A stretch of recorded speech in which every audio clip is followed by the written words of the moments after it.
So, Jake and Owen, who do you think is the most likely player to go at second overall, Jake?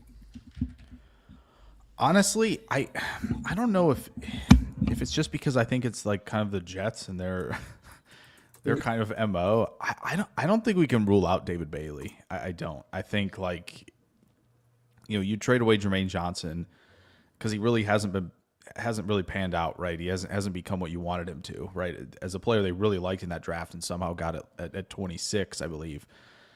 I think they're going to want to, with him gone, with Quinnen Williams gone, maybe just inject as much as possible into the pass rush immediately with this draft. And so I still think Bailey is somebody who's potentially on the table for them.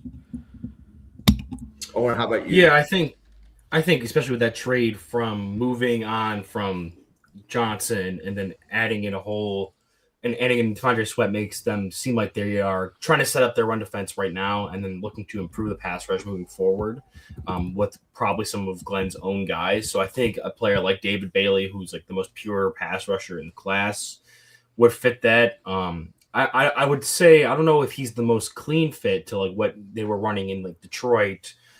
He's not your 1-to-1 to Aiden Hutchinson, but I do think that if they were going to add a player, they would just look for a pure pass rush over anything at the current moment, anyway. So, Owen, who was your suggestion? Was it Bailey as well? Yeah, I think Bailey. I don't have him graded to go high enough at 2, but I do see why he would go here specifically for the need for the team. Okay. Yeah, I agree with Owen.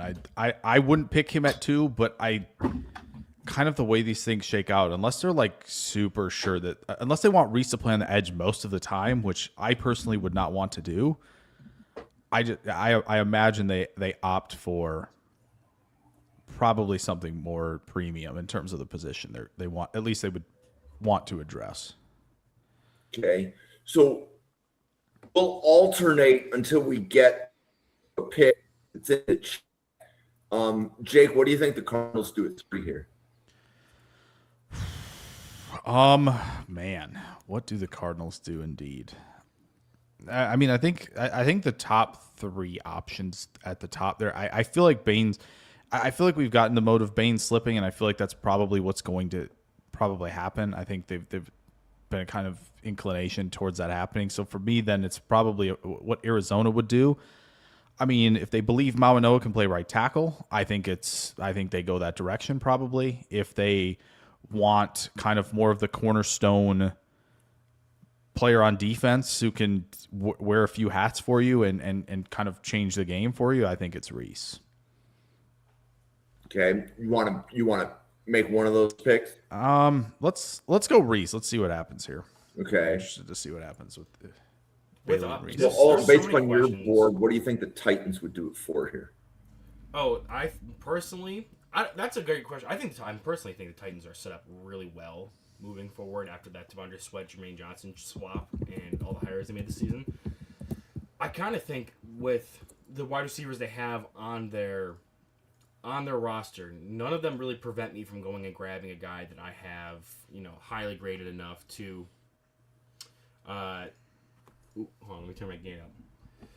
That I think that none of the receivers on their roster currently make it, so that way they would prevent us from taking a guy who I have a top 10 grade on. So we're gonna go with Jordan Tyson here. Okay. This draft is curious because a lot of the top end players have like question marks that make you think they wouldn't go in the top. Like we were talking about D line for the Cardinals, it's like Ruben Bain, arm length. Arvell Reese isn't really a D lineman. Peter Woods weighed in really lightly. Caleb Banks has a lot of warts. Like there's a lot of players that like even Jordan Tyson injuries didn't test at the combine. There's a lot of guys that have question marks that like yeah these would be positional layups, but there's not really a player that you feel like super confident to go in the top 5.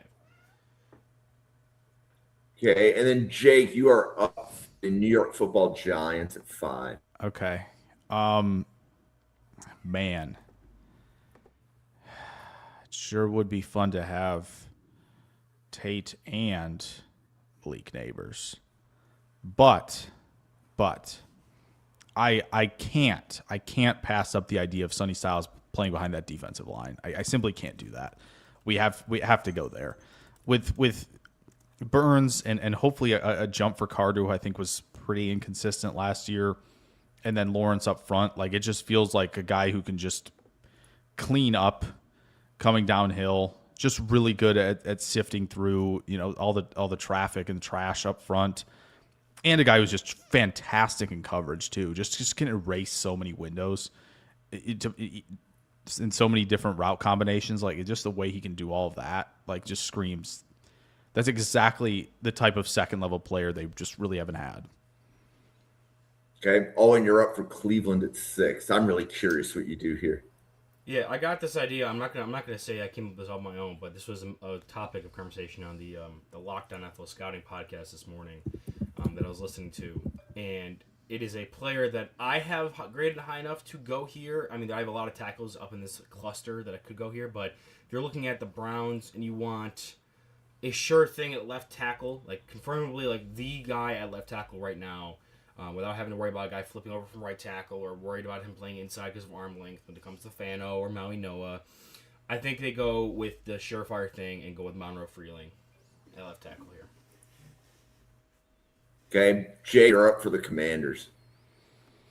Okay. Commanders. I just the way from how it sounds, I don't think it doesn't sound like Jeremiah Love's getting out of the top 10. And I know it's very popular for the Chiefs to go get him. I think though I'm gonna pair him up with Jane Daniels here. You're gonna go Jeremiah Love? I am. I'm gonna go Jeremiah Love here. I feel like this was the popular pick for a while with the Commanders. Yeah, I think like they've committed a lot to O-line. Like it's not like they're in desperation mode there. They want Connerly to be a big time player in year 2. They've got Tunsil. Like they have a good rotation, and like obviously they're gonna have to take care of center now. But if they don't like the Bain arm length deal, if they don't, if they're not keen on taking like a Caleb Downs this early, like what was cooking when the offense was cooking, like they were dynamic pretty much no matter what they did offensively with Daniels in year 1. Oh, and your thought for the Saints here? All right, I think I'm just gonna go. I'm gonna go Mansour Delane here. They don't have a real corner on the opposite side of Cleveland McKinstry right now, and they are a team that kind of just needs good players, and I think Mansour Delane fits that. Okay. So, last call with Chris. Are you here to do the Chiefs pick? I know that Price wanted it, but Price isn't here. Oh, there we go. Okay, Price is here. So Ruben Bain fell to 5th. That really surprised Will. So what do you guys think of Bain at 9? I love that. If I'm a Chiefs fan, I love that.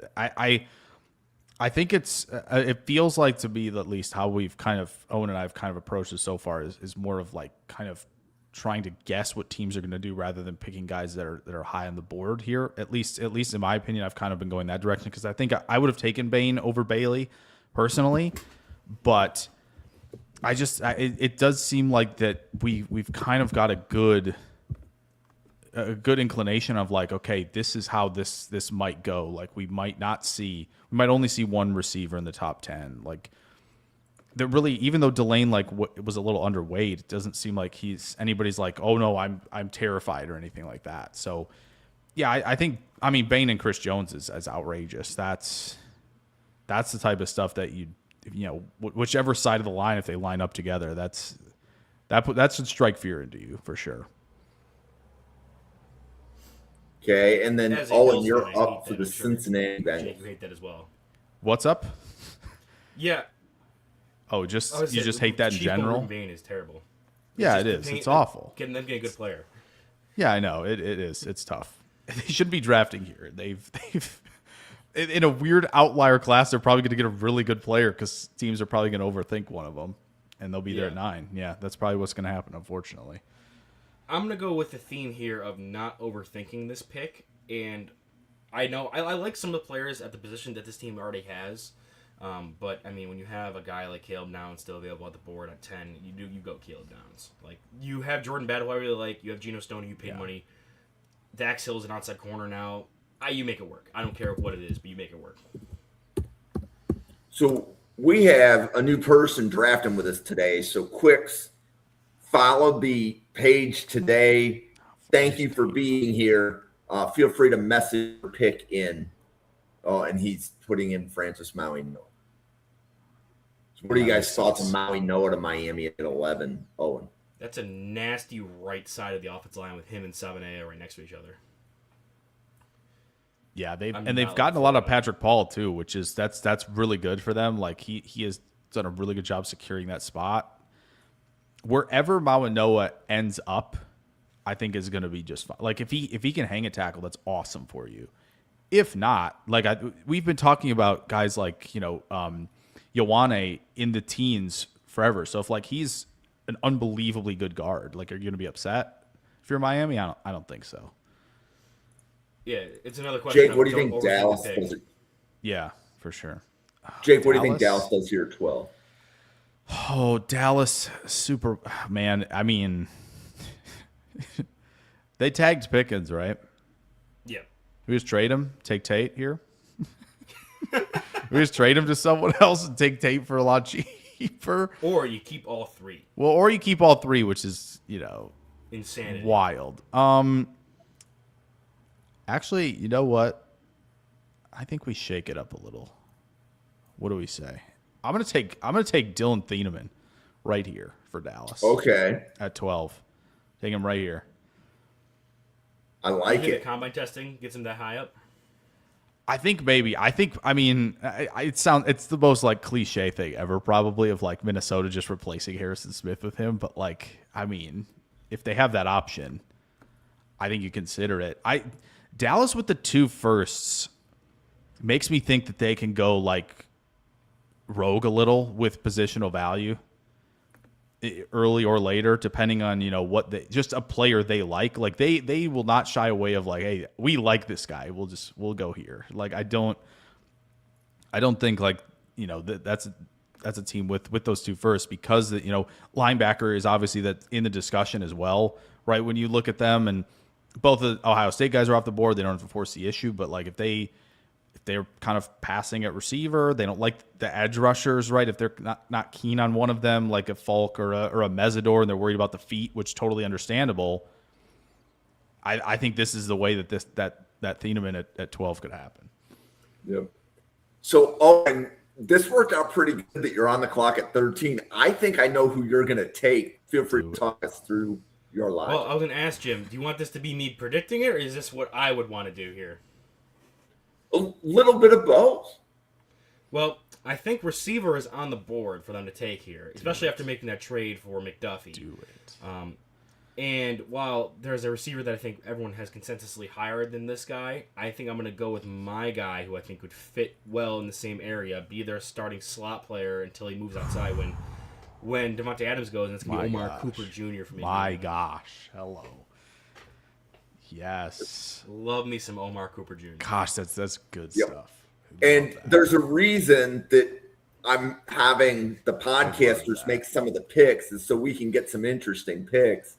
So, Anthony, we already have somebody picking for the Dolphins in this one. Okay, so the Ravens are on the clock. Jake. Listen. Ioane's a great, very sensible selection here. We're taking Cardell Tate here, period. Come on. This is what the Ravens do. They're like, oh yeah, okay, this guy's still here, we'll do that. Like exactly what they want. They wanted Hopkins to kind of be this guy. They've brought guys in over the last decade to try and be like this type of player, right? Des Bryant's, all these guys who've kind of retreaded after a few contracts, and it's like, no, we can get a guy like this right here. Yeah. Like Tate and Flowers, I think, not only stylistically, but just stature-wise, just mesh perfectly. You have Tate to be a downfield red zone threat, and you have Flowers to get it to all the in and out breakers that his heart desires and play underneath and use the yards after catch ability that he has. Like that jitterbug stuff, like it's kind of seamless with those two. Yeah, you can stop playing around with the Rashad Batemans and the D Hops of the world. Yep. Okay, so that was Jake. So Owen, you are up for the Buccaneers. They need edge and tight end. I'm curious if you have Sadiq rated high enough to take it 15. I have him as player number 33 on my board. Tight ends don't get a big boost with the positional value, and I'm not the biggest fan of his overall game. I think he's a great move tight end, and I do think he gives a lot of effort and as a blocker. I just don't know if he's a very polished player right now for someone to go like at 15. I think we're gonna go with. I'm debating between two players, and I think I'm gonna pull the trigger on the guy I have a higher grade on. We're gonna go with T.J. Parker, someone who has the size and the speed to play both as a 5 tech or 4-eye, but also can come off of the edge and speed.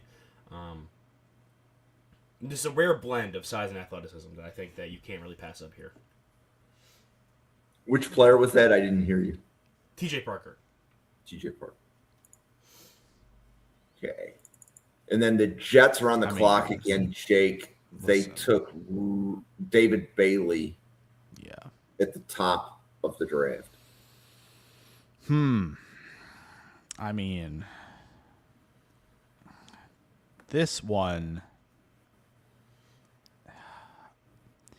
I do think, I wonder if the Jets think Peter Woods can be Quinn Williams, but man, has it been tricky to evaluate Peter Woods of like, what does he want to play? What does Clemson have him playing? Like, it's very strange. And I think I think DJ, even like, I know his rankings are his rankings, but like also just the way he's ranked Woods and the way Brugler's been mocking Woods, I don't think we see him come off the board this early. I think as much as it's been pretty common, I think we get Lemon off the board here to the Jets. Garrett Wilson and Mekhi Lemon. Listen, if I'm defending this pick as someone picking for the Jets, it's like, we'll get the QB, just not right now. We're okay. We'll find a way to get the QB at some point. I've heard Carson Wentz is coming in. I don't know if that's really going to happen or not, but I think you with these 4 picks that they have early, you build this out, and then the QB, hopefully next draft, steps right in. And you're blast off from there. So, what do you think the Lions do at 17? So, I love a lot of the players still left on the board here. I think Fano is someone I think could play tackle at the NFL. I know he measured him pretty short, but I was a big fan of his tape. Same with Lomu. I know there's been a kind of a backlash, and he's kind of dropped down some people's boards, but I'm a huge fan of his. The Lions need a left tackle. Usually this is the layup for the Monroe Friedling spot. So I'm thinking Lomu. I'm even thinking Vegaione, just because even being a big Christian Mahogany supporter when he was coming out of Boston College, I think you could always stand upgrade there. I think with the scarcity of true left tackles in this class, and I do have their grades similarly enough, I'm going to go with Caleb Lomu here. I do think they're going to be. I think they will try to be as aggressive. If Cleveland doesn't take Freeling, I think they're going to be aggressive on the phones. Because now, I mean, they're releasing Decker. So it's all hands on deck now of like, how are we going to address this? You have to get one. Yeah, you do. You can't sit around. You can't. Is there any idea of, Sewell's played left tackle. He played left tackle in college. I know he's only been on the right side with the Lions. Does that at least give you, do you think, Owen, of like, we can go either way here? We can go with a predominantly guy who's played left tackle or right tackle, and we feel okay about that? Like, kind of maybe the same way the Bucs did with Wirfs for a while, of like, we can kick him over to the left if we need to because we know he can do it. Like, did that come into play with you at all there? I mean, I think it did. If I didn't have Fano and Lomu graded so closely together, I probably would have went with Fano previously. Okay. I had him a little bit higher. I do think Sewell could play left tackle. He's an athletic freak enough to do that. I just think that you wouldn't move him to left tackle and then put a rookie at right tackle. Now you have two new players at new positions, as opposed to just going with the guy who's more comfortable left tackle and then having just one guy at the new position and trying to deal with that. Yeah. Jake, you are up for the Minnesota Vikings. Oh man, this one. I fear picking for the Vikings, honestly, because I feel like every year when you write mock drafts, you give them a DB like all the time. They get a DB every time. Man, I know this is the popular Tiedemann spot. I think if I'm gonna He's guess already on off the this- board. You took care I of that know. earlier. This is the Tiedemann spot, and he's gone, which then makes it much worse. Jeremiah I Love. did this to myself, if we're being honest, so it's okay. I did this. I should have known better. No, I think they might take Caleb Banks here. They're shedding contracts at defensive tackle right now, like with all the guys they signed last offseason. Somebody's gonna swing. Somebody's gonna swing with the just all of the athleticism at that size that Banks provides. Someone will. I know someone, I think maybe on NFL Stock Exchange, they were talking about like how Harbaugh was just was beaming watching Caleb Banks at the Senior Bowl running around. So I have to imagine he's not the only one. All right. So, Owen, the pick came in from Jordan to take Sadiq at 19. So, your thoughts on Sadiq going to the Panthers? I'm not opposed to it. I know it's a very popular pick right now. In this situation that we found ourselves in with how this board fell, I would have been sprinting to the podium to draft Fano, because with him taking reps at center at the combine, and now you're potentially losing Cade Mays to the free agency pool, and with how center is being paid recently, you draft Fano, stick him at center, or he finds a spot on your offensive line somewhere. I think you continue to bolster that. I do get the idea with Sadiq. I'm just concerned with what's their plan moving forward with center, and are they gonna have to throw a bag at somebody to come in and play for them there? Whereas you get, in by my arguments, one of the not the best offensive linemen in the class at 19, and people are just kind of overthinking the fit there, and even I did in this mock specifically. So I think I would have went that, but I also agree with Sadiq. If Final wasn't there, it was probably Sadiq. I was also just thinking of ways to spice it up, because I think every mock draft I've done so far, it's been Sadiq at 19 to the Panthers. Well, and I think this one's going to get cooking once we get to the back of round one. But, Owen, you're up for Dallas after taking Dylan Thieneman earlier in the draft. And this is Dallas's final pick of this mock. Right, because they're out of picks from the trades they made for later rounds, Yes. correct? Yep, Quinnen and Pickens. Yes, Which it's pretty nice. I believe so, yes. Yeah, I mean, you could do a lot worse. The players that you would get at those picks probably wouldn't measure up to those guys. So you probably I do a don't lot think worse. so. I don't think so. Just kicking back, enjoying. Yeah, I'm this trying is to tricky. figure out what I would love to do here. There's not a lot. So most of the logic is defense. Yeah, But, I mean, right, they need linebacker. They need some defensive line help. What does your board look like at linebacker and defensive line here? Yeah, I'm looking at the spot because like on our lads, they have their other opposite of Donovan Zaraku as Jadeveon Clowney and Dante Fowler, which doesn't excite me in the slightest. The problem is if they want to go with more off-the-ball rushers, linebacker hybrids, neither Mesner or Falk really moved the needle for me for that spot. I think Falk might be able to do it. He moved pretty well, but I'd rather have him as like a slashing 4-eye than anything else. This is tricky because those like that would be the position. If TJ Parker was here, TJ Parker is the like run it to the board player. I'm not so certain how well their backers played last year. I know Overshown got a lot of hype, and they brought in Kenneth Murray, and they brought in Jack Sanborn, who were like floor players, but nothing ceiling wise. they traded Sonny for Styles Logan is Wilson their too, dream right? pick. They need a linebacker. They do need linebacker help. What did you say, Jake? I think they traded for Logan Wilson as well. I think they like threw a 7th to Cincinnati or something, and then I think they just cut him as well. Like I think they're definitely searching there. We're gonna go with CJ Allen then here. That's sick. I love that. Overshown is a lot more of that longer, rangier type linebacker. You could just get a bowling ball up the middle with Allen, so I'm happy with that. I kind of love this for Dallas. Thieneman and Allen. I know it's not like, it doesn't feel like eating vegetables kind of with like, oh, you didn't get an edge rusher or a corner, but man, spine of that defense looks sick with like Quinn. You have Ravel coming off of that injury, so like you don't true. have a super pressing need at corner because you invested last year in a guy that's going to be coming back. It's true. So I'm trying to figure out if Will's telling me they're picking Casey Concepcion. Right. Or is he just prognosticating? Because that's sometimes I think what Will does. he's certainly doing that. I don't know if that means he's also picking him or. Yeah, he's told me he's behaving. Oh. Thank you, Will.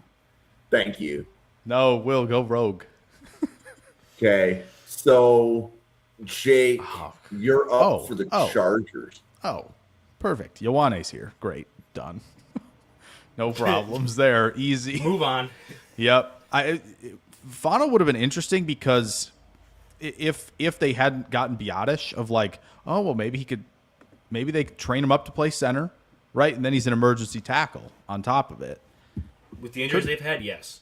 That would be interesting. But Ioane being here, yeah, we got to do that. Just got to do that. Okay, Nice so and easy. Chris will be giving us the Eagles pick. While we're waiting for Chris to put in the Eagles pick, what do you guys think the Eagles do if the board falls like this? Yeah. Part of me thinks they just go BPA with either Woods or Fano. McCoy's still here, so like there are a bunch of players. Like even though players of positions they don't really need, they always usually kind of just grab the best guy available. How would you guys feel about Denzel Boston to the Eagles It's interesting. to replace the Interesting AJ Brown that's probably not going to be on Well, the roster moving forward? Well, there is that. Yeah, there is that elephant in the room. I mean, I think they have so many options, right? Like if they're like, okay, Lane Johnson, I know they took like Cameron Williams, I believe, from Texas last year, but that feels like project level of like Iheanacho or Fano if they wanted to do that, right? In kind of a similar situation, maybe if you don't, but they paid Juergens, like they and then they could do this, which is what the pick was of like, yeah, we saw the McCoy tape in 24. It's fantastic. We need that player opposite Mitchell. Let DeJean play the slot like that. Yeah, that's annoying. They're the team best set to take that pick because if McCoy Yeah. still isn't ready for the season to start, you're not really pressing for him to get on the field. It's not like it's an absolute massive need. It's just a kind of an abundance of riches there. Yep, definitely. Okay, so Owen, you're up for Cleveland, and they took Freeling earlier. Do I just go another offensive line? I was Like, gonna say you could do a bit of both. I mean, they need it, right? Like they need everywhere. yeah. I mean, it's not as exciting, but I mean, for many, it's not exciting. I don't think it's out of the question. Yeah, like they have like 3 or 4 of their starters are leaving or are replaceable. This fell So pretty Fano nicely. is another question. I'm also curious about Boston just because they need a wide receiver and that they can save on not spending money there. It's true. Where are you on Iheanacho, Owen? So I have him as like a 3rd round grade with the multiplier gets him to like a 2nd. He's very raw, and I loved that the discourse is kind of turning that way because me and Jerry were on that when we first watched him. Was like great athlete, young to football, Tremendous. but he's still super raw, and he is on the older side. Like it's not like he's a young raw guy; he's an older raw guy, even though he's young to the sport of football. So it's kind of a confusing matchup there. If I was going to take a guy who was a great right tackle in college, I would go Fano, which I think I am going to go to pick here. I'm going to go Fano because he's either going to be my right tackle, or he's going to be my center, or I can maybe fit him at guard. There's going to be a way for him to fit in somewhere on this offensive line next to Freeling. We need to get that better no matter what. It's not the sexiest draft, but we're eating our vegetables, as Jake said earlier. Yeah. Right, you're picking there for are all of the options. NFC North teams.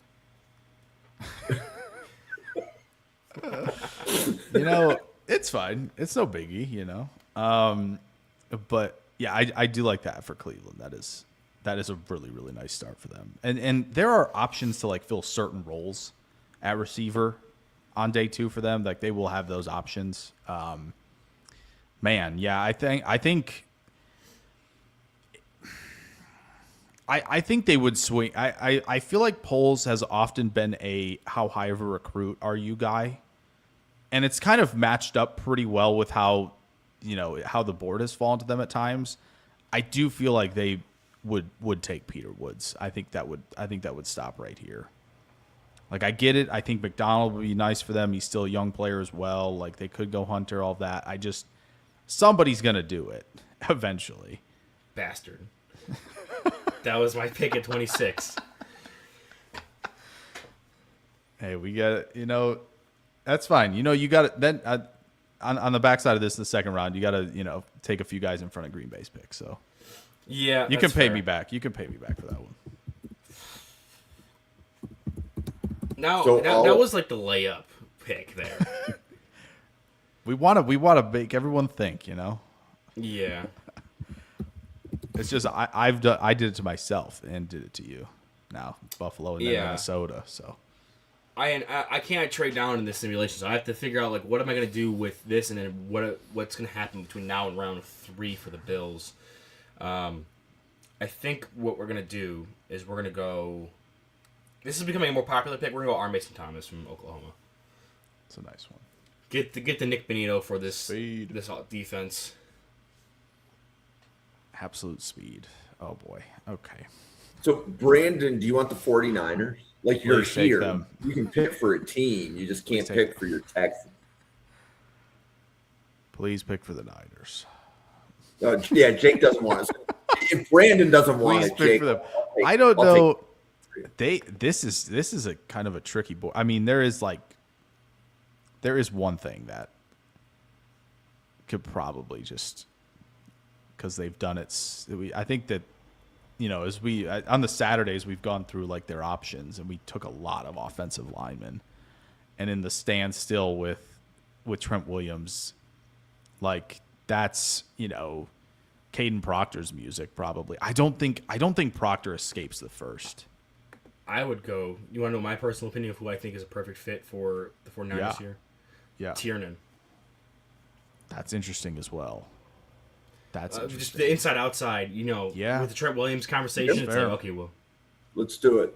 So, Sure. Owen, you have Tiernan graded high enough to take him here at the back of round 1. yeah, I have a high 2 on him. Okay. And then Buzz, you're on the clock for the Texans.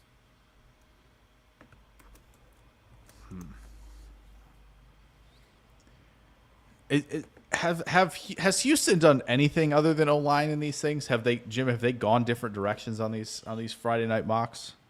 Well, and it's not usually, but I think we all think that they need offensive linemen Oh. so badly That's fair. that it's like the easy layup. Let me paint you a picture Whoa. here. Hello. I like that. That's sick. Wow. Oh my gosh. Whew. So, Jake, where Warren are here you now. at Daniel McNeil Warren? Like, how high is he on your board? I'm glad you like the pick. He's definitely. I mean, he is safety 3 for me. He's in my. I have it separated by position right now. 1, 2, 26. Yeah, and so sometimes that's they pick and doable. choose. 26. So that's doable. I don't mind this at all. I think Houston. I mean, I think Minnesota could go rogue at 18. Even I wouldn't even rule that out, honestly.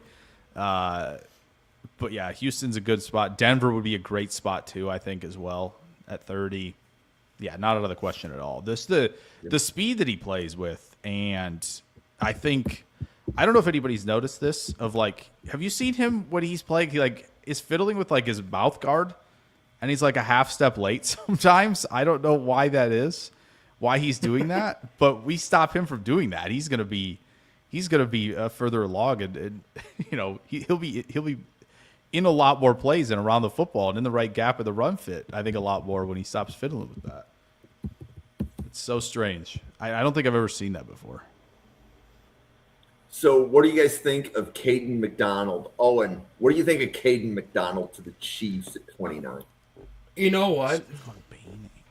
I hate it and don't mind it at the same time because I'm not the highest at Caden McDonald. I have like a high 3rd on him just because I do think he has a lower ceiling from the pass rush perspective and being an all-around D tackle. So I'm not opposed to them reaching on a guy here, but also he has such a high floor because of his run defense that it's like, okay, I'm not looking forward to not being able to run up the gut against the Chiefs now. After that was kind of a thing that you could gash them on a bit. Yeah. Was getting those interior offensive linemen moving. This is now removing that element of that. Gosh, they have McDonald, Chris Jones, and Bain now. Have fun. And you still have a good time. Oh, who's the Purdue edge? I really like Karlaftis. Yeah, they have Karlaftis too. Gosh, dude.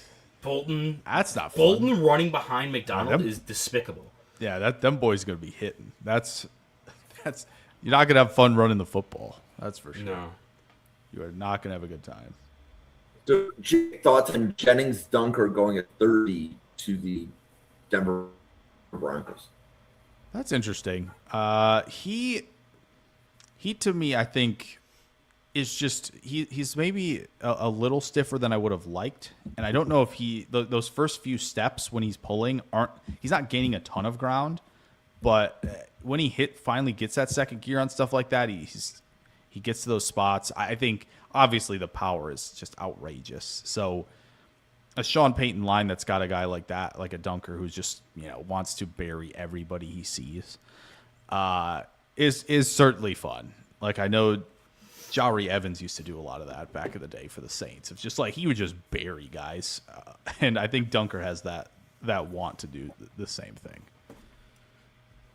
So I'm waiting to see if Randy's here. I'm pretty sure Randy's going to go Boston. Okay. Can I throw out like a come crazy thing? Can I throw out something crazy? What's that? We talked about edge rushers last Sunday, Jim, and I went back on some of the guys. Man, I think they could take like Malachi Lawrence here. I think they could take somebody like Lawrence here. I'm happy this isn't my pick because I would have, being a Bills fan, I would want to like sneak diss them with this pick. But all the sneak diss picks I have, people actually really like Pregnon and Young. So it's like I'd try to like diss them and be like, oh well, that's a phenomenal pick for them. I'm like, God damn it. Yeah.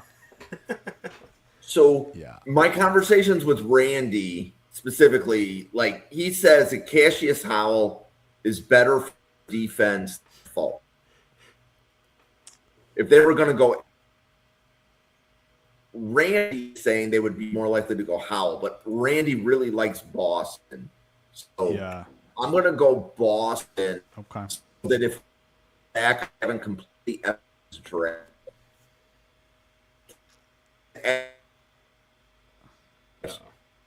Uh-oh. Are you losing them just like I am, Jake? Yeah, I am. Okay. I'm back. So apparently my internet may have paused Okay. for a little bit there. Okay. So Seattle's on the clock. And Oh my gosh. yeah, haven't- so We haven't Owen done did Terrell. Tiernan. So Jake, you're up for Seattle here. Okay. I think I might still take Lawrence. Honestly, they're going to lose a couple guys. No, I think he feels like a Seahawks pick. he has like hair on fire level of stuff. That works. I think Chris Johnson could definitely be the pick here too. I love for that. them. I think I'm going to lean that. I think Lawrence. We'll make something happen early in the second because I think that'll be a fun shakeup. But Chris Johnson seems so them, and especially their special teams coordinator's going to love him too. Oh yeah. Like they're just gonna like even if he doesn't, yeah. I mean he probably should start right. They're probably gonna lose Job and Woolen, but like man, even if he doesn't start immediately, he'll be a just absolute demon on special teams. So in Europe for the Jets, they've taken David Bailey and Mekhi Lemon. So I asked this at 16, but Lemon felt like too much of a layup there. They're losing both Vera Tucker and probably John Simpson. So I'm gonna go and take Besantis here as my number one interior offensive lineman in this draft entirely. This felt nice. You have Besantis higher than Vega. I do. I think he's higher floor right now. And Jake, you're up for the Cardinals. What do we do? Reese? Yeah. I think, yeah, this was Reed. We did Reese. I mean, this is a long build for these guys. And we haven't gone Proctor. We haven't gone Iheanacho. Or have we gone Proctor? No, we haven't. Proctor's here. Proctor's here and Iheanacho.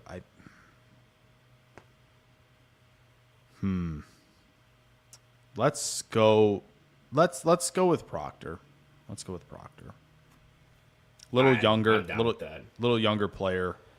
I mean, I know probably going to ask him to flip like they've asked Paris to flip, but Paris is doing fine out there. He's doing fine. So I think they take the chance there. This is a long build for them, right? You hope that now Proctor and Reese are cornerstone players. So Couple seasons. this mock is really interesting. I don't know that too many people have seen this, but Owen, is this a sprint up for Keldrick Falk to the Titans, or do you have a better idea? Well, who they went? Why I had him go Tyson the first round, right? Correct. Yep.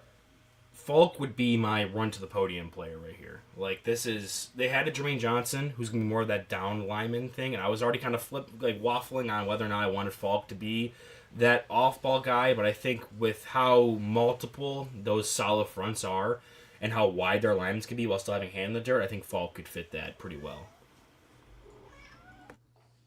Okay, and then the Raiders are on the clock. I always have a favorite pick here for them. What do you got? What I is it? always love Elijah Surratt. You know, I was thinking about that. I think that they need something. The superpower he there. has is that back shoulder throw that he perfected to a T. One of the best I've ever seen in college football with Mendoza this year. Ooh. And you're getting Mendoza, Ooh. and you can go a guy that would pair right up with him. But Yeah. I mean, they need I help. like this too. everywhere, so. Yeah, I think O line or like pairing Surratt with Mendoza. I don't think you can go wrong. I think I've both- even seen like defense. I defense appreciate investments that. here. I'm hoping that my internet comes back. Oh no. Because you guys hear me, right? Oh, Yeah. there we go. Yep. Okay. Yeah. Oh no. There's no need to apologize for protecting your QB. No. No, question. absolutely not. No need Okay. to apologize in the comments for protecting the QB. So, Absolutely. Jake, you're up for the Giants at 37. They took Styles in round one. Styles. Okay. Man. This actually worked out kind of nicely for them too. Yeah, I should have gotten Will. I think I got the Raiders pick correct. Yeah, not sure. Yep. Yep. Okay. This. I mean, again, I think the O-line run really should probably just continue. Like, I don't think anybody they have on the roster currently is going to stop me from taking someone like Pregnon, and I think teams are going to really like him. Well, actually, do they still? Is it like Illuminor is the one under contract at right tackle for them? Is that right? They definitely need a right tackle. Let's take Blake Miller then. Lots of experience there. I think that it is something that, again, Illuminor's kind of stop gapping. I think Thomas and Miller. I do think predictively, I think the run on O-line might start a little earlier than this, but I don't think once it gets going, it just isn't going to stop with, I think, kind of the second, third, maybe even slightly into the third tier of guys. So Texans here. I want to paint a picture for you guys because they did just trade for Williams from the Lions at running back, and they just now released. Joe Mixon. I'm blanking Mixon. on the Mixon. Mixon. They just released Mixon. Would pairing up Williams with Jadarian Price make them the best backfield in the AFC South? Because like you have Jonathan Taylor. I mean, if Etienne's gone, yeah. I mean, How much does the one Jonathan Taylor carry that backfield for Indianapolis? as somebody who's very in on Bashal Tootin, I might not agree, but you know what? I think it'd be hard to. It'd be hard to. I think no Montgomery and Price. That's a pretty darn good combo. Now they did. They went with McNeil Warren, and unfortunately, O linemen started flying off the board after that. Well, actually, so I'll give Buzz a second. Maybe he'll hear my voice. But Yeah. and I think they have an offensive tackle here that about very much that you have graded high enough to take here. Your next offensive tackle hero Let me see. for the Tex. Like if the Texans want offensive tackle, is there a guy here that you like? Oh, and it just came in. It just came in here. But That Rutledge is graded high enough to go here for me, but then my next highest graded tackle is Austin Barber. okay, how far behind him is Drew Shelton? He has dropped slightly, a little bit. I went back and rewatched him, but not by much. He's like a couple picks behind that. I think you have Bowery and Trost have higher grades than Shelton, but for true tackles, those are where I have those guys kind of ranked. Okay, so the Browns are up, and Blake Miller was Jake. So this will be Owen for Cleveland after taking back-to-back offensive tackles in round one. Gotcha. I have a lot of places to go with this because they're the Browns need a lot. They all like even with taking both those alignment guys, you could realistically take a third one and still not be outreaching it. But I wouldn't go that. It's tough. I mean, who's your suggestion? I think Jake. I mean, I think a couple things, right? I think Judy playing the Z is important. Finding that X guy. I know I'm probably maybe a pretty big fan of Brazel, but I would even lean. I think like Surratt does the most different, I think, than anybody that they have currently in the building. Yeah, more than like a Cedric Tillman. Yeah, it's so it's like they have Bond. Obviously, I don't think generated like any buzz as a rookie, but he's got a ton of speed and control. And then you have Judy's he still has that kind of a different gear as well. Like you could go all speed. Brazel's got the height for it. I'm really impressed with Brazel, honestly, with through break transitions, honestly, at that size. But like to me, like the reliability of a Surratt to kind of go get everything makes sense. So I like mocking Brazel to Cleveland because we know that they will draft a Tennessee wide receiver. They've done it before. It's true. Yeah. But I'm going to escape the stigma because I'm going to escape. I think Brazel escapes the stigma of Tennessee receivers because he was a Tulane guy first. That's all I'm going to say. He is much different. Like I always hate Tennessee guy. Receivers, and I'm not particularly high on Brazel, but of all the receivers that have come out of Tennessee previously, he's the highest I've been on. I'm waffling between Surratt and D'Angelo Pons, personally, as like their nickel corner. I mean, Terrell's still here too. Yeah, I have Pons which graded is higher. crazy. To be honest with you, that's. I mean, he. Yeah, I mean, like if you're gonna look at a nickel, right? I think Terrell struggled more as a nickel in coverage, honestly, which is really strange.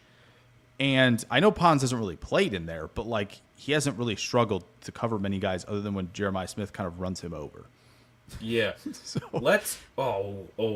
or you could go Mesidor. Wow. There's so many good players here. Wait a minute.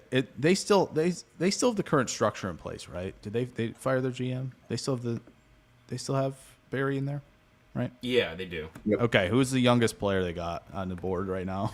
So that was another one I was thinking of. They take the young players. Trotter. I'm thinking Trotter to pair with Schlesinger. Man, hello. Let's go with that. Let's go with Trotter at linebacker to pair with Schlesinger. With the Chiefs. I like this. Oh man. And I think Price is going wide receiver here. Have we left too much on the board for the Chiefs? Yeah, so which wide receiver time. do you think the Chiefs are going to do here? Oh, no. If Ted Hurst turns into like DK Metcalf, it's on this team, I imagine. Yeah, dang it. That's so unfortunate, man. You are kidding me. I would argue. God, they are loaded right now, man. This is crazy. So, Jake, you're up for the Bengals, at 41. They took Caleb Downs in round 1. Okay. What were For you the gonna say, Chiefs, Owen? for a team that is going to be kind of slower to start the year because they're waiting for Mahomes to get back from his injury, they might just be like, okay, this is a lost season for like really fully contending, and they could be one of those teams that takes those guys that are going to be coming into the draft injured. So I wouldn't be opposed to seeing like a Chris Bell Yeah. be in that system and let Andy Reid just kind of scheme him open. I wonder if they do they do what they did a few years ago, right? Like they've got rid of a corner now. Would they move up a few spots to get McCoy, who maybe, we're kind of waiting on the health, waiting for him to run in that same vein of like that it would not shock me at all. They would do that. Okay. I know we got Bengals. They took Downs, as you said, man. Oh boy. Okay. And this is interesting because, like last week, Dale took Emmanuel McNeil-Warren here, Yeah. right?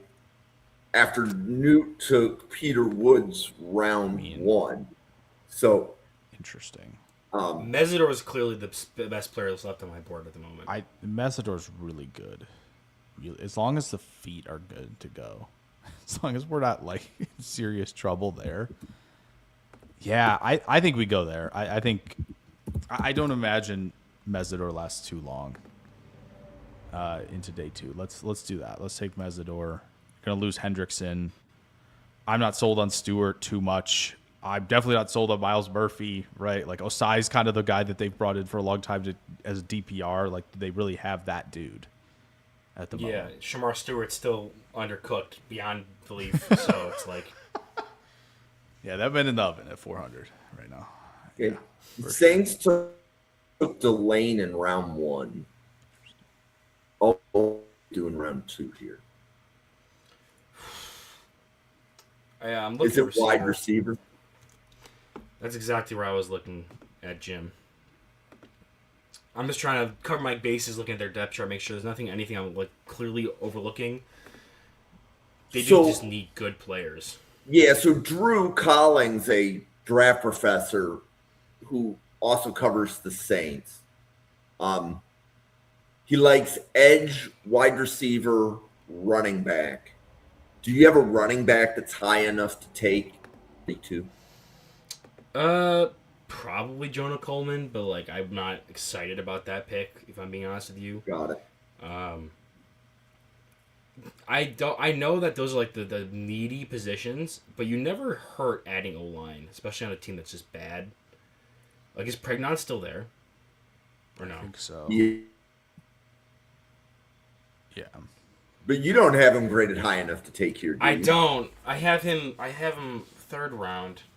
I know, but like that would be like if most people here would take him there. No, Let's go. This to me is exactly why we want to do these exercises where you guys are the ones making a lot of the picks, because I don't know that we've seen a mock where Pregnon gets out of the top 50, but he might today because I know that you're not high on him. Yeah. And that's part of the exercise, right? Is seeing where different people are on some of the boards. Yeah, click over to wide receiver real quick again. I might just grab my best player available there. My instinct is that you're higher on Bernard than Hurst, even though we just did wide receivers on Tuesday. I don't remember. Yeah, I am higher on Bernard than Hurst, so let's go with Bernard. More of the intermediate route runner to complement Chris Olave as a more deep threat kind of player.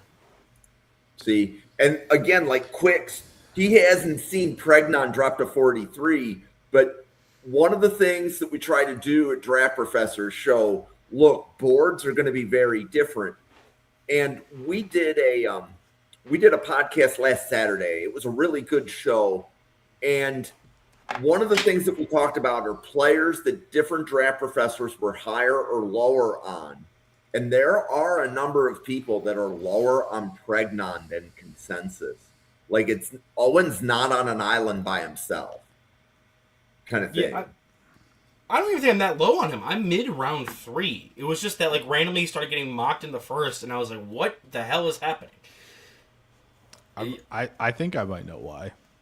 Why is that? You're looking at them grades. You're looking at the grades, man. I mean, I have him. He's a player that is good, but is very scheme and role specific. Like he offers very little versatility outside of playing guard for a power gap scheme. He does that really well, but if you don't run that or run an abundance of that in your offense, I think you're gonna be longing for him with a lot of. He's gonna leave you wanting more. Man, lots of because the Dolphins went Maunoa at 11, right? I think Yeah. so. They're, I mean, Hood, Terrell, Pons. I mean, Terrell dropping to 43, right? If they don't Like, take him, I will. Yeah, that would be a pick for If me. they don't take him, I'm doing it. I think so. Is that how they want to go now? Because like I feel like I've heard that the Dolphins want to start getting more long, big corners, and Terrell is Yeah. the antithesis of that. Yeah, I don't. Yeah, they've become Green Bay South, and as somebody who has lived with this for quite some time now, entering this space, they certainly are going to be like, yeah, I don't know if we want the 180-pound corners. You know, these shorter guys. I think, yeah. I mean, who did the Jets take at 33? Besantis. Oh yeah, so let's go Terrell. So that's Bailey, Lemon, Besantis, Terrell for them. That's disgusting. That's not bad. That's not bad. New York Where has do you hope have Terrell again. playing for New York? Because they have Brownlee in the slot. So you put I think more I'll- as an outside corner in place of I think Brandon so. Stevens? Yeah, I think he'll probably be the boundary guy, right? Not necessarily a field corner. I feel more comfortable probably in more scenarios like that. Yeah, because I don't know. There's some things in the slot where I feel like he's reacting a little late, and like guys quickly getting out of their breaks after a couple steps are like kind of surprising him. Whereas he seems to be more of a guy who can mirror with his steps in off coverage a little bit better and react and flip the hips and then and go attack than he is more of like, okay, I need to be on top of it immediately in the slot. Like I do think he kind of, I don't know if it's just a comfort thing for him, or it would have been awesome to ask him a question like that of like, you know, how do you feel playing at both of these spots? Like I don't know if the Jets are going to be a team like Seattle where they're going to be like, oh yeah, we can interchange some of these slot guys and let them go attack like they, you know, like Seattle does. And obviously the Jets, this isn't Emin Worry and Witherspoon type of stuff, but Right. I do think he can hang out there. Okay, so So is the this Ravens my are pick? up. Carnell Tate, round 1. What are you thinking here, Owen? So I have a take about this draft class, Jake. That Okay. the one of, if not the deepest position groups when going to very specificity of like positions is the center class this year. Okay. And if I'm the Ravens Well, and I'm losing I know who he's Linderbaum going. in center, Wow. I'm gonna go with. So, there's a couple guys. That's kind of my point with the whole class depth. There's a couple guys to go here. I love me some Matt Galvin. I think for replacing what they had in Linderbaum is someone who can move but also can throw the way around. I think they're going to value that movement ability at that pivot position especially. So while I do love Galvin, I'm going to go with my highest graded center, and I'm going to go with Connor Liu. Okay. I like Got it. injured in October.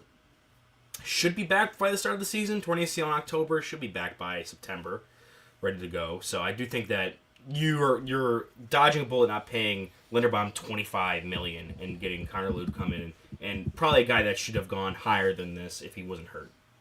Yeah. Yeah, I like that. I think edge could have made sense. I know we've got a lot of guys on the board at edge. I think obviously we let Mesidor fell to.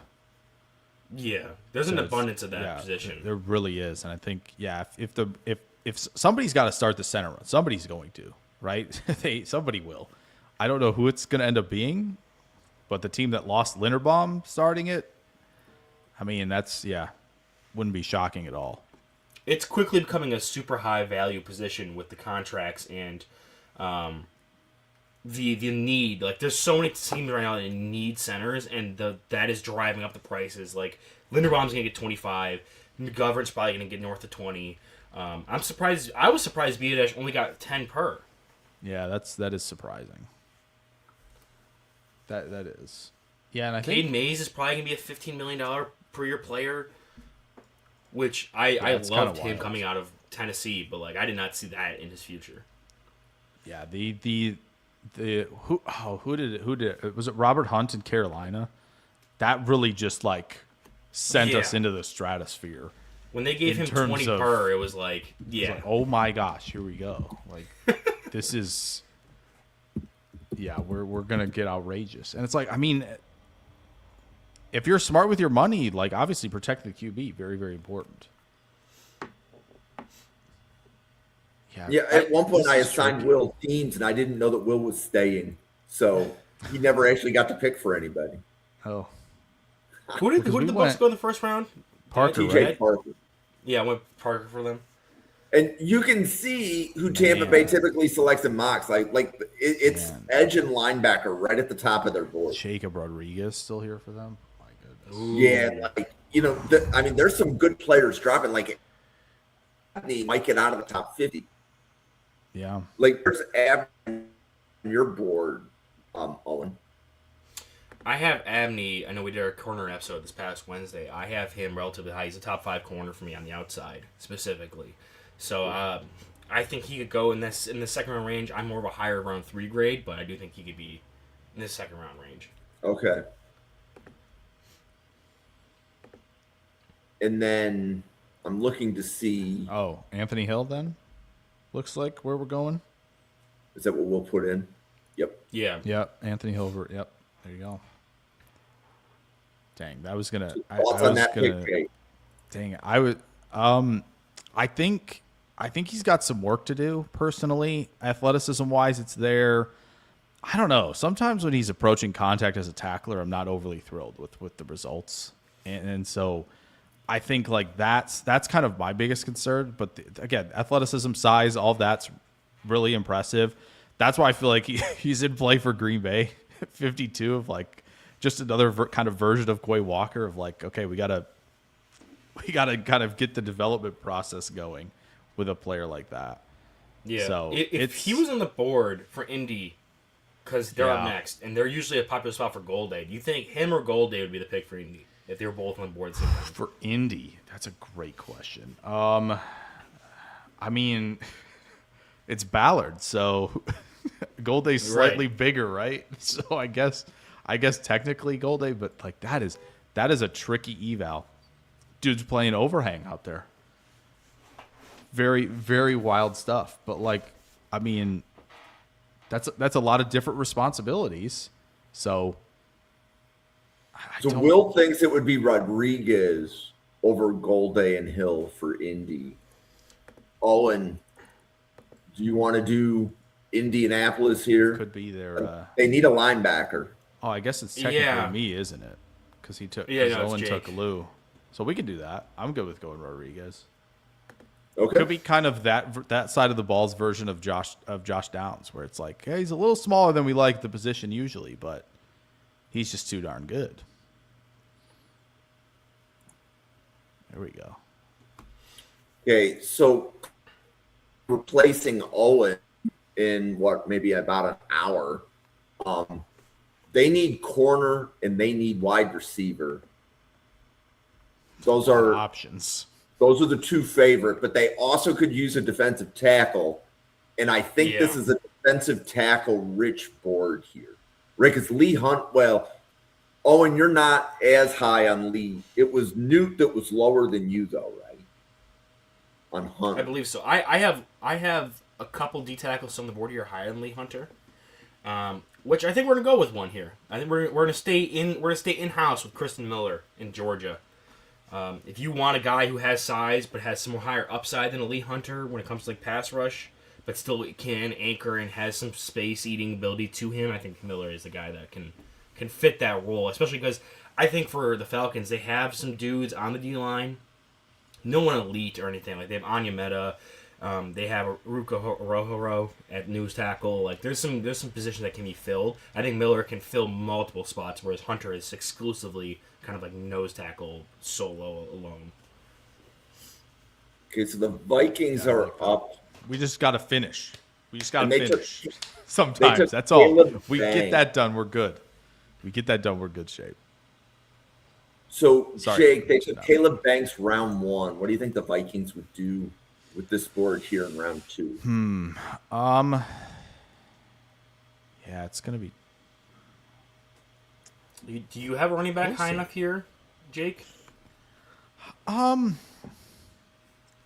mean, I feel like at least for me, with this offense, like I feel kind of good, pretty much inserting anybody into it. I don't know if I'm gonna be tripping over myself. Like yes, the size speed stuff with Washington is super fun. I do think he kind of gets wrapped up on the ankles a little bit too much for a big dude, which surprised me. I mean, Jadarian Price has that juice, no question about it.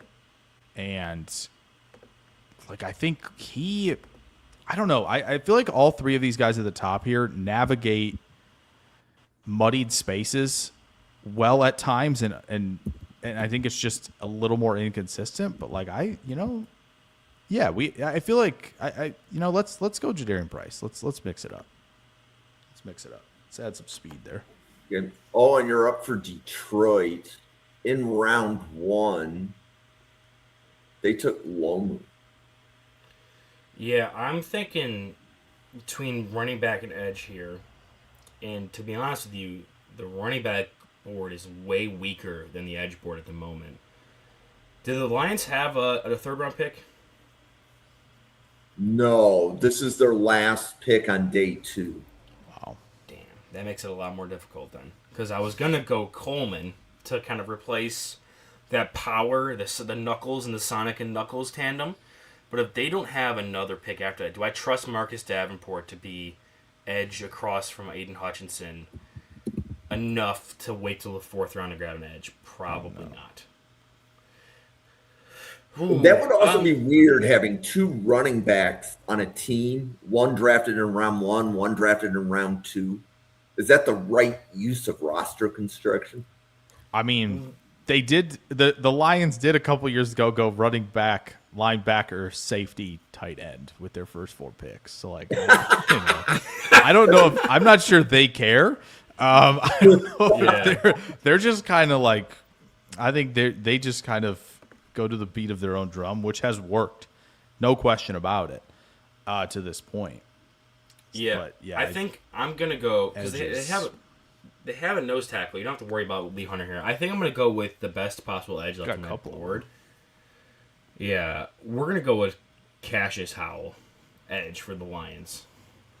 Give him some juice, maybe as a primarily DPR. Have Davenport be the early down guy, but Howell bring some juice opposite Aiden Hutchinson. Get him a lot of one-on-one blocks in space. Okay. So Yeah, okay. these guys, Don't went, say. they went Sadiq. Yeah, They- this is they- Lee Hunter for sure. Yeah, Yep. They need that. Lee Hunter, Derek Brown sounds incredible. and they have that guy they just signed from the Rams last season. Did they not? What? I'm forgetting his name. It's another Brown. Oh. And they have Wharton, don't they? Sean Wharton, Ashawn Robinson, Derek Brown, Ashawn Bobby Brown. Brown. Oh yeah, that's Bobby Brown. Yeah, that's right. A&M guy, I think, if I'm not mistaken. And then they grabbed Lee Hunter as well. That's some beef. DJ Parker for Cowell, straight up. Yeah. JT really likes Going Howell. an extra one. He really likes Howell. I mean, as a high side rusher, I mean, he'd go toe to toe with anybody, no question. Yeah. No It's just question. the outlier For of sure. arm length. I have a 1 on Howell with the multiplier on positional value, and I didn't pick him just because I'm like I love the tape. I'm a little scared from the arm length. I'm not. I mean, gonna it's lie. fair to be. Yeah, it's totally understandable. If you can go into negative percentiles, I think that's where Howell would be with arm length. The next decade and a half, will anybody's arms be as short as Cassius Howell's? No. Guess we'll find out. Okay. Well, have fun with this one. Jake, this is you. Oh, it's me? Yeah. I picked have Hunter. fun though. with this one, Jake. No. I picked Hunter. I picked Hunter. Oh, Well, you want me to pick for Green Bay because, well, I mean, I Eli. think So Eli came on to a Draft Professor podcast, and he says he has a first-round grade on Brandon Cisse. He loves Cisse for Green Bay. So, what are your thoughts on that? I think that's fine. I would if I were picking for them, I would go rogue here, 100%. I would go What would be your rogue absolutely pick? rogue. Malachi Lawrence would be awesome. Gary's going to get cut. Gary kind of Is he? jumped. He jumped off sides today. If you didn't see, he posted on Instagram. It's been great playing for this organization. And Green Bay was like, no, buddy, don't do that. We're still trying to move. I think I'd also consider Barham here. Oh, you see, okay, you and Owen. I would consider Barham. He's played linebacker. They can play him at edge on top of it. They kind of need both of those things. I think depth wise, they're going to lose Enigbare most likely. They're going to. It seems like they're cutting Gary. I'm not sold on like Sorrell and Oliver just being the backup options in that room. I think I would consider both of those guys here. That was the best thing you could have possibly ever said, Jake. I love Barham's so sick, much. man. I freaking love that guy. He wants to be out. He is a psycho, and it's in the best way possible. See, The worst thing that happened. This is why it's helpful to just rotate the pod. I didn't know Barham all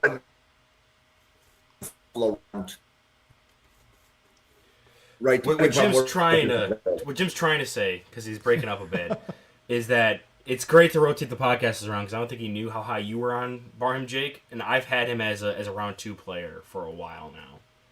Yeah, we talked about the edge rushers on Sunday a little bit, and I've done a few games. I'm like, okay, this is really intriguing. I really like what I see. I've seen some. I think Jim might have even put in the chat because I mentioned it on the pod of this is kind of a diet Arvell Reese type of thing where he's playing some linebacker, he plays some edge. I think he's probably the foil of would probably rather have him at edge more often than linebacker. But man, he is so much fun. And I watched more games. I'm like, man, I'm sold. I'm so in. Yeah, the biggest downside of the Bills trading their second pick for DJ Moore is I can no longer give them Barham in the second at 60. Yeah, that's tough. That is tough. But don't like the Bears. Who's on the board here for the Chargers? So we went Pons and Zion Young. Okay. Those are some. I think to talk about going to Pittsburgh.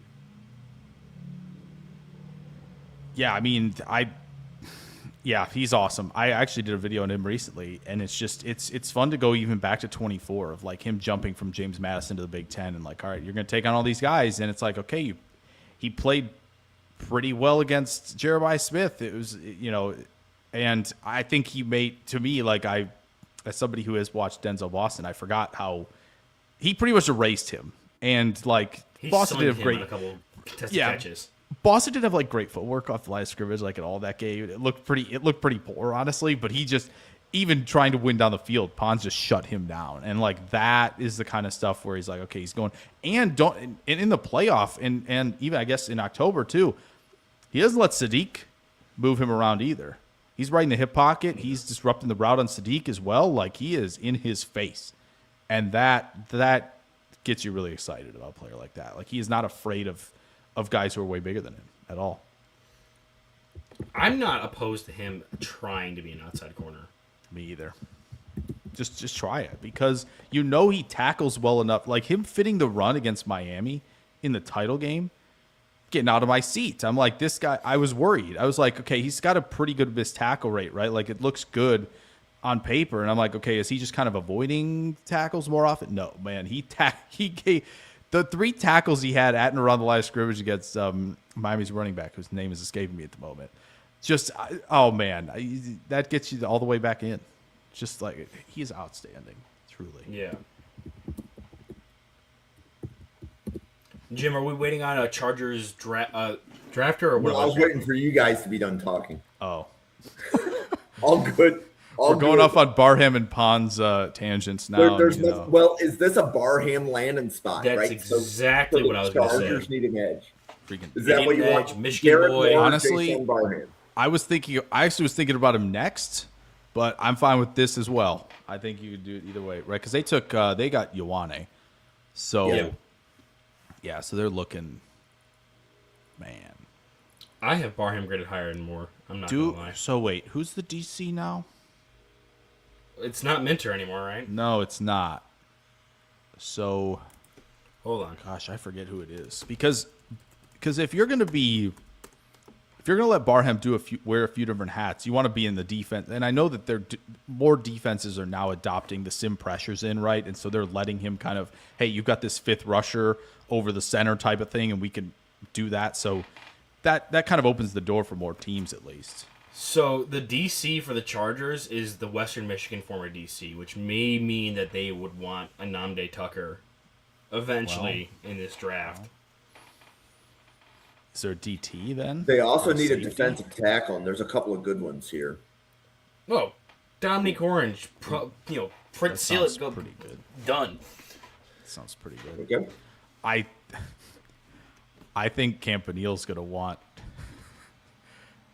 Campanile sitting watching Edgerrin Cooper in year one in Green Bay, and then coming over to Jacksonville. If they're going to lose, I don't know if they're going to lose Lloyd. I don't know how that's going to look. Who's going to be who are the suitors?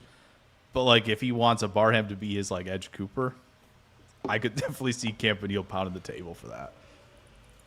Especially Jim, just how he plays. Yeah, go ahead, Jim. Thoughts on your Washington Husky to Carrio Davis going in round 2 to the Jaguars? He is my boy because I love my Washington Huskies.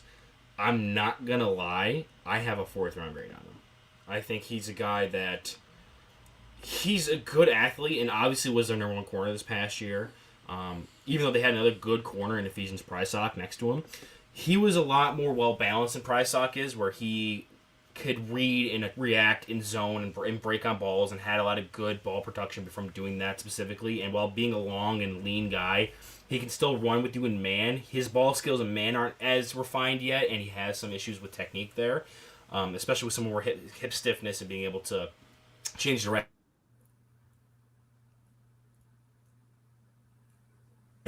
Where Prysock was the elite athlete, run with guys, and also was a madman when defending the run.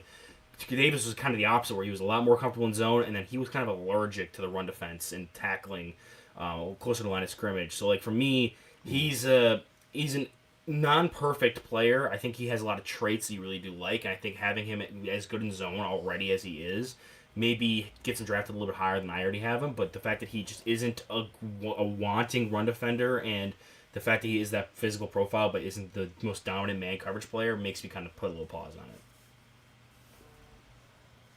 So, Jake, you're up for Chicago.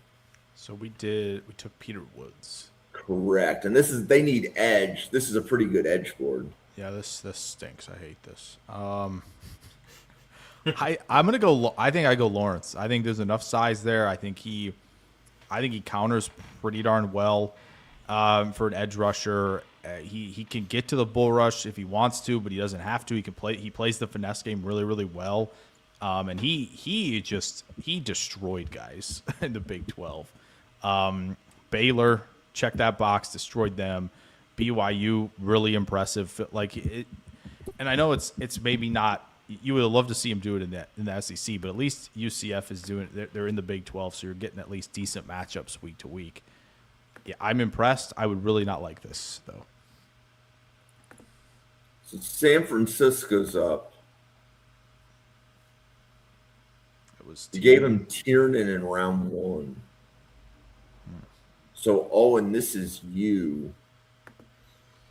And I think I know what Owen's going to do because I have a feeling I know how high Surratt is on Owen's board. But I think this is Surratt versus the field for Owen. That is fair. And they are losing Jennings, who is kind of a bigger bodied guy who can run off the field. I think he's a bit more speed, though. They have Pearsall, who is kind of that big-bodied option. So, I do think... Ooh. Oh, there is Chris Bell. Oh, there could be a Chris Bell for Debo kind of comparison here. Uh-oh. Oh, boy. I mean... They don't ideally, sorry, I didn't mean to interrupt. Ideally, like, Pearsall is obviously runs a pretty good route tree, but it seems like for this offense, you want somebody where the in-breakers are crisp, on time, dry foot flattening into the right spot where Purdy can just hit those like clockwork. Right. I think It's tricky. because like the top three guys on the board right here, Surratt, Bell, Hurst, all kind of fit what you really like. Like they all bring something different that I think the 49ers could improve from. It's going to be where do I think that they would value it more and who would foil against Pearsall the best. Yeah. And then it comes, so I think it comes down to Hurst versus Bell, and then Hurst is more of that Jennings kind of comp where you would. Oh, Fletcher. Yeah, Fletcher, the running back for Miami. That's right. Yeah. That's right. Let's go Chris Bell. Let's go Chris Bell. Let's get their Debo replacement finally after moving off of him so long ago. Love that. Houston's taking. Okay.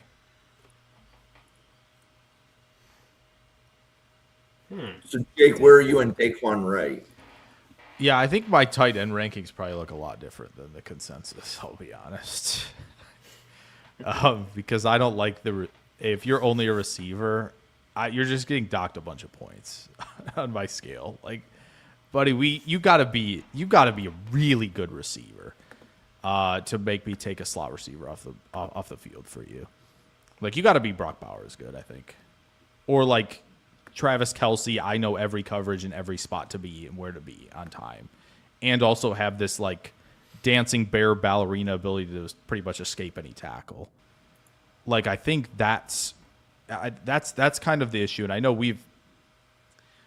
I've gotten to talk about this, I think, at length. I know we did a tight end show in August where it was like the rankings for me were kind of like, yeah, this is a good receiver, but so that's where like I think Wright actually is up for the fight as an inline player. I think him and Delp, I think, have moments where you go, okay, yeah, both these guys can be inline players as long as they're good enough athletes at the combine relative to their peers. We're in good shape. And so, yeah, that's where I think a player like him and guys like Kazmarek and guys like Klein who aren't going to be as exciting, that's I kind of lean that direction with a lot more of these guys. And I think Lance Mason's another one that's really interesting to me at Wisconsin. Over kind of these guys that are, Trigg, Jolie, Stowers, like I don't know if this is if we're going to get a bunch of Dalton Kincaid situations on our hands where it's like you're really effective when you're out there, but you're out there like a third of the time. And it's just not as helpful to me because you could be out there all the time if you could do all of the stuff that tight end requires of you. So, Jake, you're up for the Bears. Okay. Again, it's going to keep you in the NFC North. Sounds good to me. All I'm going to say is they did just cut Tremaine Edmonds. They did. There's a That was my linebacker take. sitting right here. Really went there. Did we take the guy I really don't want them to have? Well, would they No, the double Chargers dip at do- edge? Is the edge board better than the linebacker board here? Would they just double dip at edge? This is a really good edge board. It's not bad. The linebacker still got Golday, right? Correct. Yeah. And so if the edge board is better, then I would probably maybe wait on want the last guy in that. And we did take Lawrence. Right. And so, yeah, I mean, I think it's probably Golday or even are they going to need safety? I know there was a lot of talk about that possibly being a thing as well. I've seen people mock Thieneman to Chicago if round one doesn't go their way. Thank goodness we're not going to have that. Oh, man. Yeah, I think we'll go Golday. Who are they losing at safety?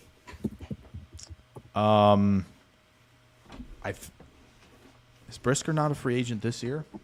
Is he? I'm not sure. That's why I'm asking. Yeah, I thought I heard that this was a possibility for them. Let me see who do they have under contract at safety. Well, I think I'm going to go Golday either way. Graded high enough to take it 60.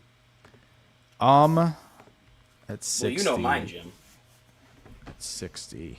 Let me see. Yeah, let's see if Especially- you Oh, wow. you and Jake may have similar boards. Let's see if Jake is high on the same Okay. safeties you are. Okay. Especially if Brisker is going to be the one that's leaving.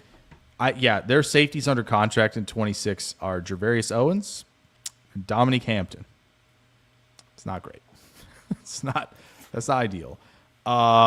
So, man, I got didn't. one guy above the pack here. Okay, so Owen, talk about your guy. Yeah, Whether do he it. gets picked right here Yeah, or do not, talk about your guy. Sell Give me, Jake a so- minute sell me to- on the guy. Sell me on the guy. So Michael Taft is my guy. Yeah, And- yeah, man. He tested a lot better than I thought he was gonna. That was always my concern. Was he's not the best athlete, but he was always in position, even when playing in deeper alignments, because he is just the smartest player on that Texas defense. Is able to make plays. He isn't afraid of coming up and laying the wood. There was always these questions about, like, is he going to be sub 180 or something weird like that? And he measured in perfectly fine, ran well. He's a guy that answered all the question marks I had that could be answered by the combine, as in non-film related things. On the film, he is everywhere, is leading that defense, and is constantly with his nose around the football. It was going to be size and speed for him, and he answered both those question marks. He ran faster than McNeil Warren, and he measured in around 200 pounds. So it's like, I have no questions with Taft anymore. I am confirmed. I have a second round grade on him. He's easily in play for me at this spot. I remember we had a long conversation about Taft early in the fall. Yes. We had a long conversation about Taft, and it's just a guy who's in the right spot all the time. All the time. I have one other question about the Bears. I know we're kind of bogged down with this. They have Jalen Johnson. They have Kyler Gordon playing nickel. I don't know if they're like oh man, Tyreek Stevenson, we're going to pick up that extension. I feel like that's probably not going to happen. This is And a pretty good the cornerback corner group, right? board looks really good. Like really good. Like Abney. Yeah, I think Abney or Hood. I mean, I don't think you can go wrong either way. I'd probably lean Abney though. I would go think Abney. I think that's pretty darn good value for them. I think the way the corner board shook out. Does Chicago have any speed skating rinks around the arena? Owen, you're not on an island. I don't know about a speed skating one, but they got an outdoor thing pretty close to it. Well, you know the background on it's Abney, right? That's the like Olympic or like I super crazy believe speed skater I believe that's right. Yeah, or roller Yeah. derby, whatever it was. he'll Like, he can just go across the lake yeah. and back, and he'll be, Okay. in no time. He'll This cross the lake. couldn't No have way. this board couldn't have fallen any better for the Rams. So the Rams took Omar Cooper yeah, that's Jr. right. in round 1. They're at 61, Yeah, and this Colton is- Hood and Julian Neal are here. Yeah. And then Anthony's in- suggesting Ty Simpson. Both But- Indiana receivers. Like, Owen has heard me say this Oh, numerous man. times, but the reason that you got knocked out of the playoffs is your number one offseason need. The Buffalo Bills general manager says that all the time. So the Rams have to address corner. Even with acquiring McDuffie, I think they would still need to address it because they need more than one. Yeah, that's fair. You guys like Colton Hood to the Rams at pick 61? He's very much high floor, low ceiling for me. Colton Hood is so like maybe I would probably lean more Julian Neal if I'm gonna be honest. He's a little bit more high upside. You already have McDuffie there, and you have other players in place that you can insulate him with a bit more. They just take Ted Hurst. I mean, Beat everybody 60-57. that's what I'm saying. Yeah, I mean, do they need linebacker also? Like Golday's still here too. Hey, you leave Sean Dolak alone. Well, They also need an offensive tackle. Owen, Austin Barber's still there. Barber, and Shelton. You like Barber here? They need, is it specifically left tackle that they need? Because they have a Larry Jackson, correct? yeah, who's under contract? I think the out for him that is like next off season on his current if deal. If it's more right tackle, So I think they have McClendon, right? Yeah, they have McClendon and Kessenberry and Humphreys are their other tackles, Yeah. which doesn't make me too thrilled. I think you can wait on tackle here. If you're the Rams, you probably have your They'll- starters in place, and you're going to look for some more higher upside guys that are more raw. Yeah, Okay. I think they'll definitely address it at some point. There's no question. Okay, defensive line like McClellan and Daryl Jackson Jr. are here. Edge, Akis, Romello Height. Romello Height as a Ram at the end of round Ooh. 2. Ooh, that might be sexy. Wow. That would That's- be kind of hot. And a lot. I mean, nothing wrong with it, right? Like they've gone. Byron Young in 23, third round. Jared Verse, first round 24. Josiah Stewart, second or I third have round 25. Akis. Like, I mean, I have Axe graded significantly higher as like another guy who can play more in space like that, but height also is just like fits that mold of how they like to play defense.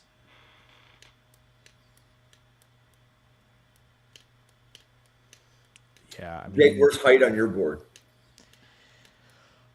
he's in that kind of, I think, what is it? Probably fourth tier or so of guys where it's like you clearly know what he's bringing. Like he's coming out there on third down immediately, and you're gonna, cause just the inside move and the amount of displacement that his stride is for him on some of those inside moves are outrageous.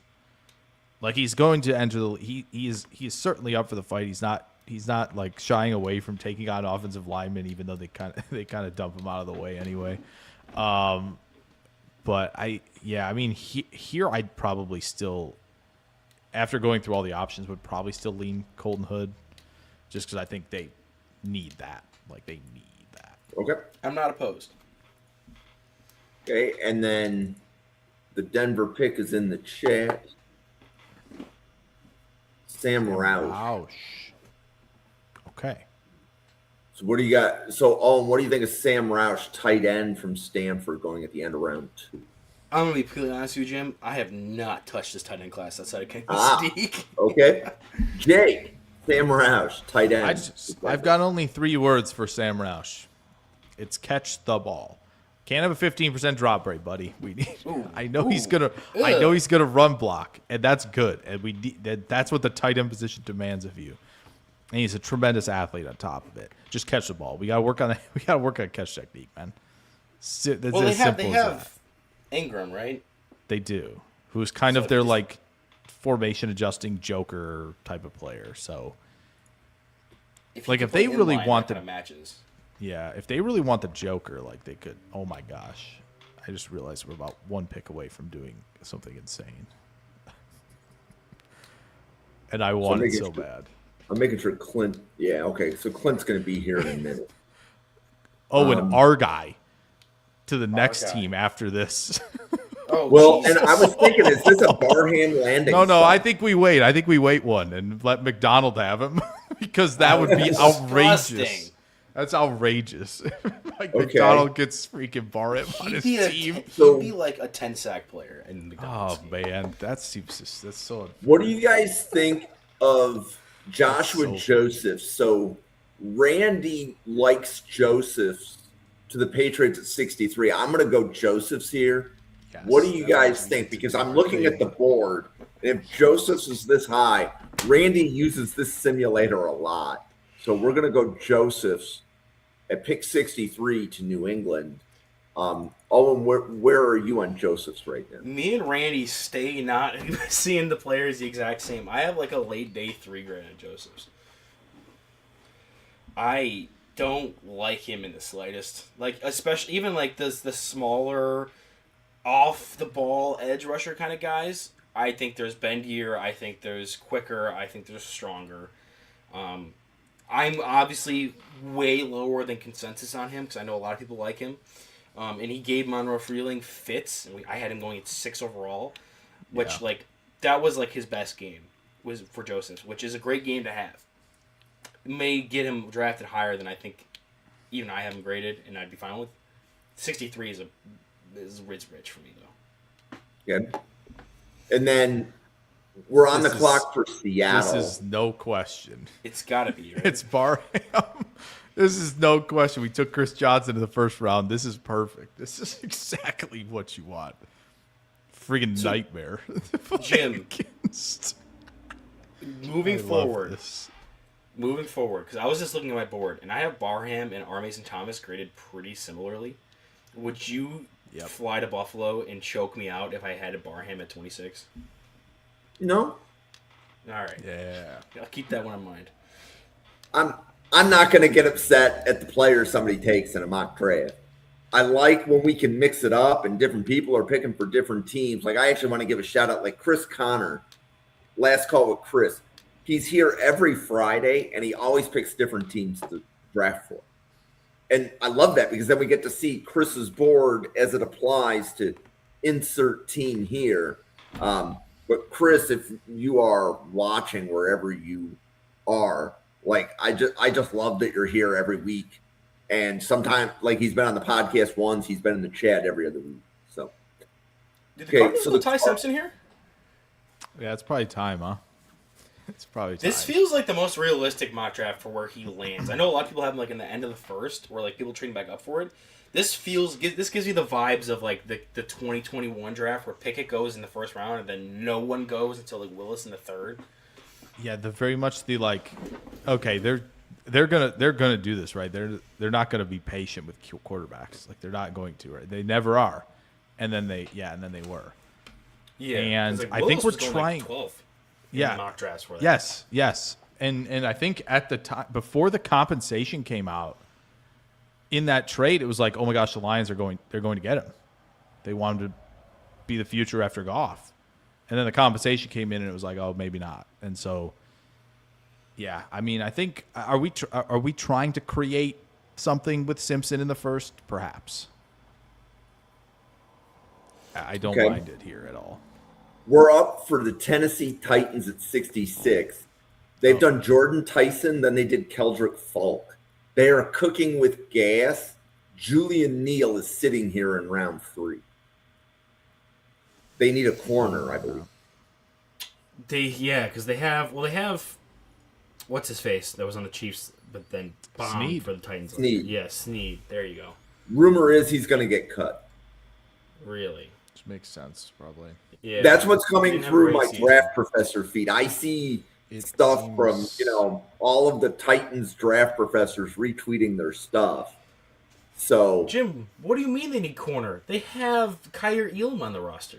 They're There you go. set Now there. Now we're going. Here we go. They need to go. Yes. Yeah. Julian Neal should be the pick here. okay, the Raiders are on the clock. Are they going to get Elijah Surratt in round 3? Oh my gosh, we waited a full round. We talked about it a round ago. It's over. This also Yeah. feels kind of realistic, if I'm gonna be honest. Like, I haven't graded Feels higher good. than this, but he's one of those players that I can definitely see the NFL being like, he's going round 3 or 4. Which- there was a receiver last year that did that. I think Kyle Williams was like 5. Yeah, Kyle Williams was a top of third round to New England, I think. So, Yeah. oh, there we go. There it is. There, Yep. there. Otherwise, You he go. goes Taff. How about that? I would have loved that pick. Okay. So the Eagles, I believe this is Chris. So Chris will probably put the Eagles pick in here shortly. So the Eagles have 2 picks in round 3. They have done Zion Young That's right. We didn't talk about that one. and We did not. You're right. It's your mama McCoy. Jermon McCoy and Zion Young. So nice. Jake, my instinct is you're going to be higher on Zion Young than Owen, but I don't know how high you are on Zion Young. Yeah, I think so. I like the tiers for these guys, for me at least, is like Bane Mesidor, Bailey, and then we get into the Lawrence, the Barhams, and kind of that. And I think it's probably Zion Young's more of the probably tier 3 or 4 around guys like Height and Josephs, where it's like what Zion Young is right now is very clear. It's heavy hands, try to run through your face. That's about it as a rusher, and he's powerful enough. And if you want the run defending, bigger defensive end, he can do that for you. Like he's going to be effective there. But in terms of getting after the QB, it's kind of like one move or that's it. And so Yes, there's room. Oh my gosh. I was waiting for that pick. I saw him. And I was like, if I was there, no. I'm slamming the Ted Hurst button. Oh my gosh. Yep. That This could is a work pretty good round 3 board. That could work out really nicely for them. Yep. Wow. And then Buzz, you're on the clock here for the Jake, Texans. it sounds like we see Young pretty similar. Like I have him. He's in the cluster with. I mean, I'm still a big Max Llewellyn fan. He's with Derek Moore, Barham, Romello Height, like that grouping. Whereas all those other guys are there because I think they're high upside picks with lower floors. Maybe not Barham. I think Barham kind of is a little bit of both. But Young for me is super high floor. But I never really saw the upside, even after like the Senior Bowl performance with the one-on-ones. The athleticism and the ability to win on the outside of just running through guys' face, like you said, power and being a strong run defender. I didn't really see much to encourage that. So he's very much like a high upside starter kind or high floor starter type, but I'm not super high on the upside. Yeah, I think a lot of those guys in that tier, when you're talking about like Height or Akis, even, right, like guys like that, Joseph's another good one, and Young, it's kind of like, okay, they do one thing really well, and I have like mega questions about the other thing. Correct. And with Zion Young, it's like, can you work on him kind of varying up speeds rushing the passer, right? Can you get him something to counter off of the bull rush, please? I beg. And if you can do that, you're going to get more out of him than I think, end of round 2. Round 3, that's probably where he's going to go, just because I think pretty much no matter how your front is structured, for the most part, even if you're a 3-4 or 4-3, either way, you're probably going to be a nickel a lot anyway.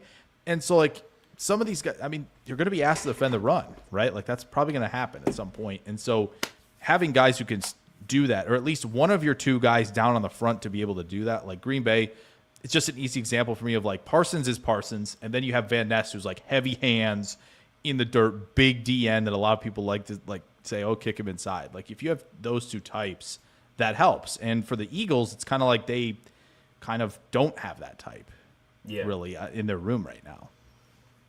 So, Clint, it is good to see you. Welcome to another Friday Night Mock.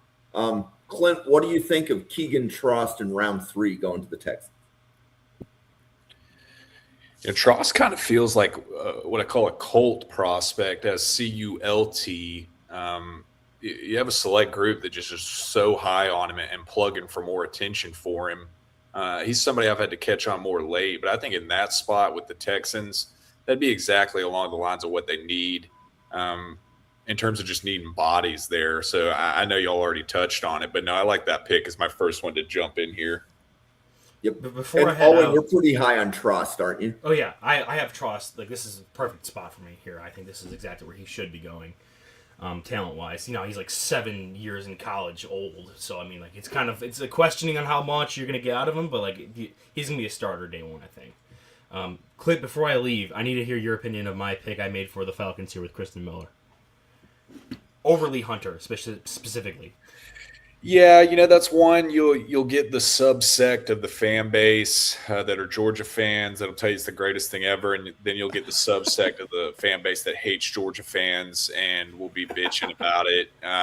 Either way, they're both great football players. I'll be honest. I mean, I was really surprised to see Miller come in at 321 pounds at the combine versus Hunter's 318. Figured that Miller played closer to that 305, 310, 3-tech weight. So that made him even more intriguing to me as far as the Falcons.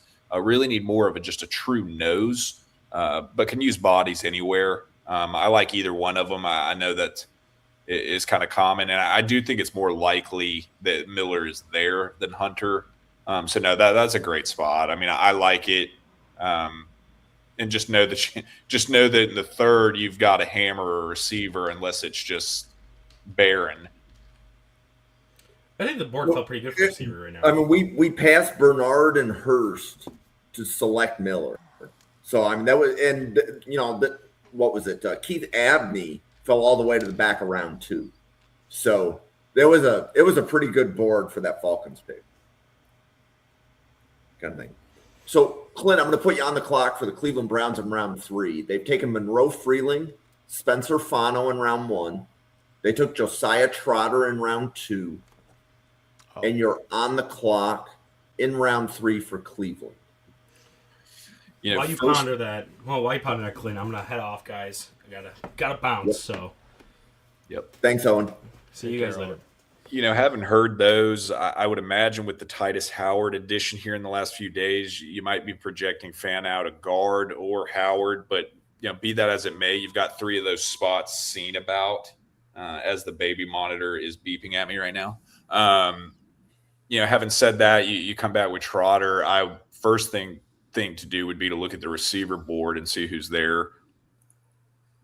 I think it's a pretty good receiver board. Branch, Fields, Antonio Williams, all here. Skylar Bell, Bryce Lance. I'll be here. honest. I think looking at that one, you know, and I like Branch a lot, but for them to just they need a true receiver with a route tree who's ready to produce day one. I like Antonio Williams out of Clemson there. That's who I'm going to take.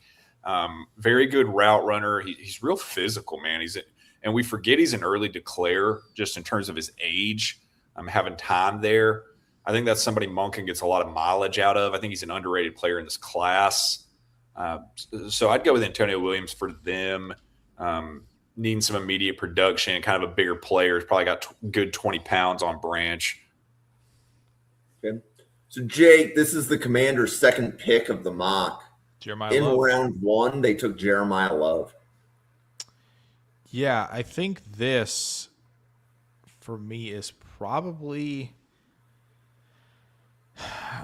edge rushers. I mean, pretty much anybody on defense you could probably convince me of at this point, but Akis is here. that's Derek Moore is probably here. that's probably I'm gonna lean Akis, I think, on this one. I think they just need they need an injection of talent almost at any level. I think you could convince me of one of the safeties, like if they want in that defense, they want the guy with range. Like, would I be surprised considering he declared early, like Genesis Smith going in somewhere in this area? No, especially if you're going to be in a defense where he's going to play more post safety and like not kind of be around places to tackle, because if you've watched him, you know the drill with all that. But yeah, I think Akis gives them much needed help up front on the defensive line. Like they just need bodies at spots all over this defense. Okay. Clint, you're up for the Bengals. They took Caleb Downs and Akeem Mesidor.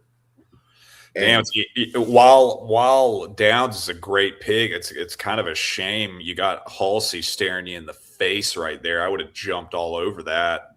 But like those 2 picks, you know, my first thought, yeah, who is there as far as defensive interior big men? Daryl Jackson Jr., who I know that you like.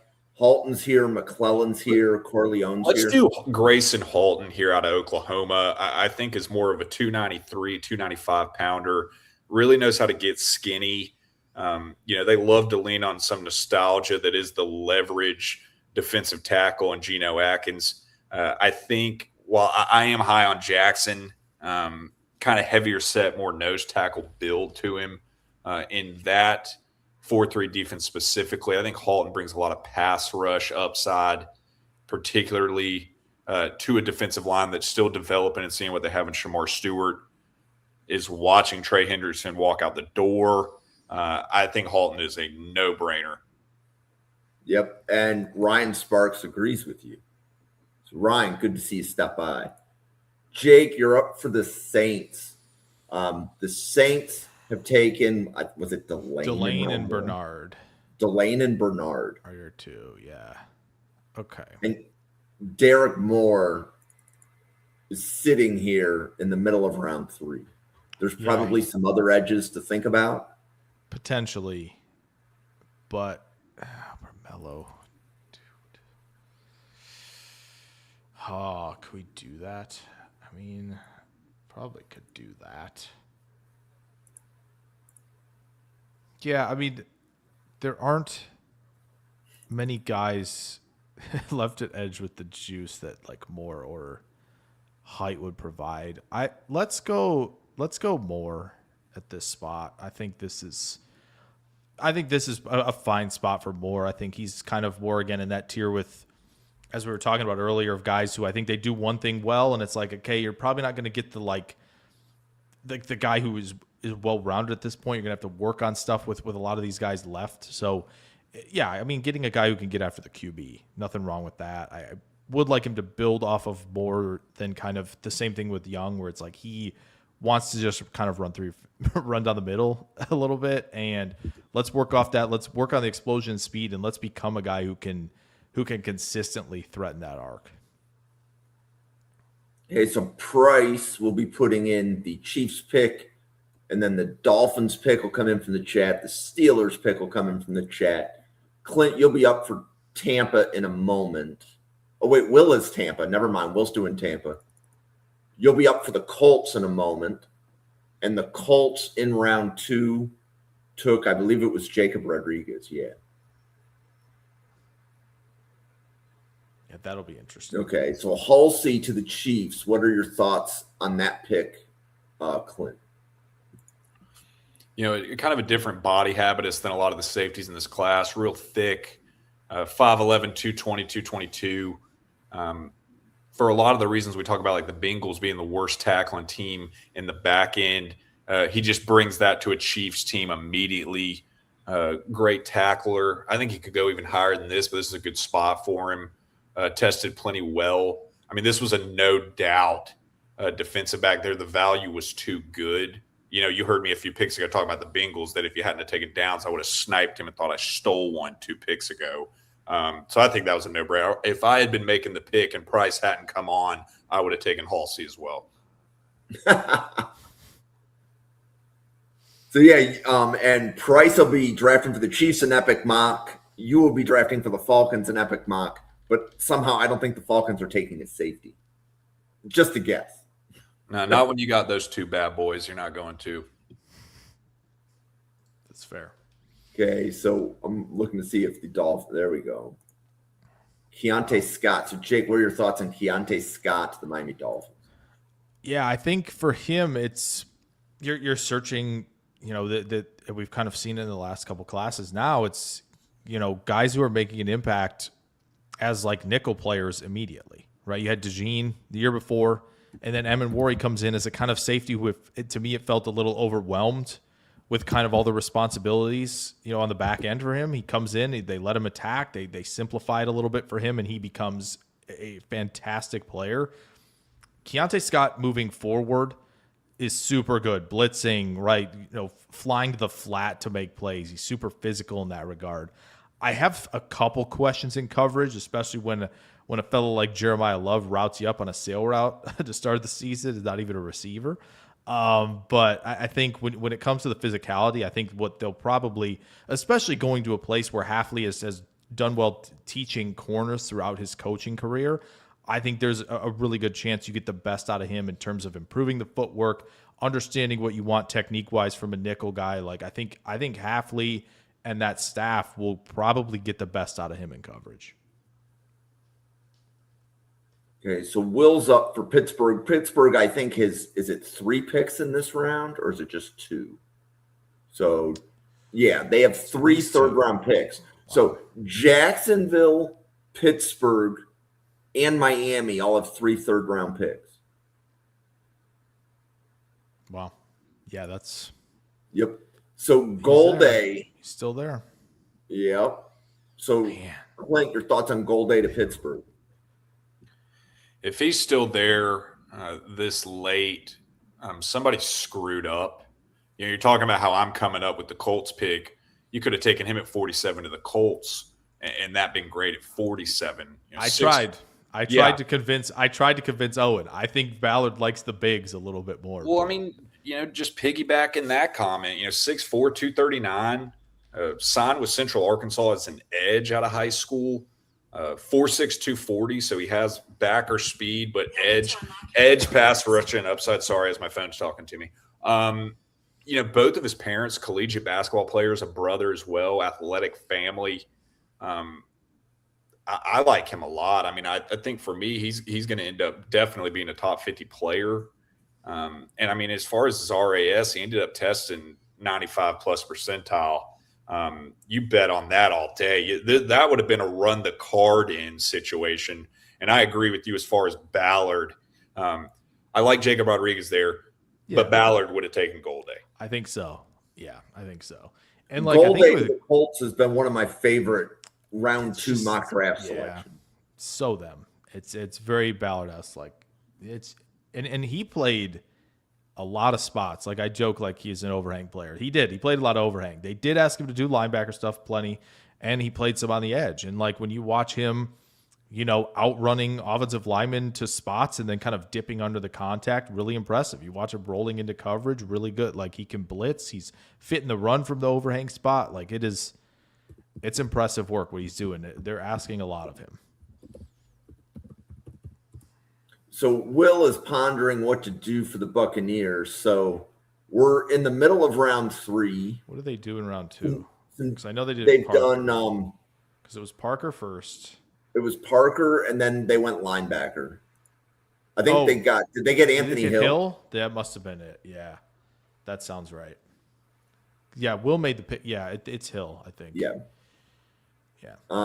But right now in the middle of round 3, wide receivers available include Zachariah Branch, Skylar Bell, Malachi Fields, Brennan Thompson's here, Bryce Lance is still here. Tight ends, Trigg and Delp are still here. And actually, Tampa Bay does need a tight end. I really like Delp as a fit for them. His short area acceleration. Jacoby Lane, totally get that as well. But Delp's been kind of like you said, Gold Day with the Colts. Tampa's been one for me too. His body type, his blocking ability, that kind of fits some of their archetype of tight end. So that would have been a mention as well, I would have considered. Okay. So, Clint, what are your thoughts on what the Colts would do after taking Jacob Rodriguez in round 2?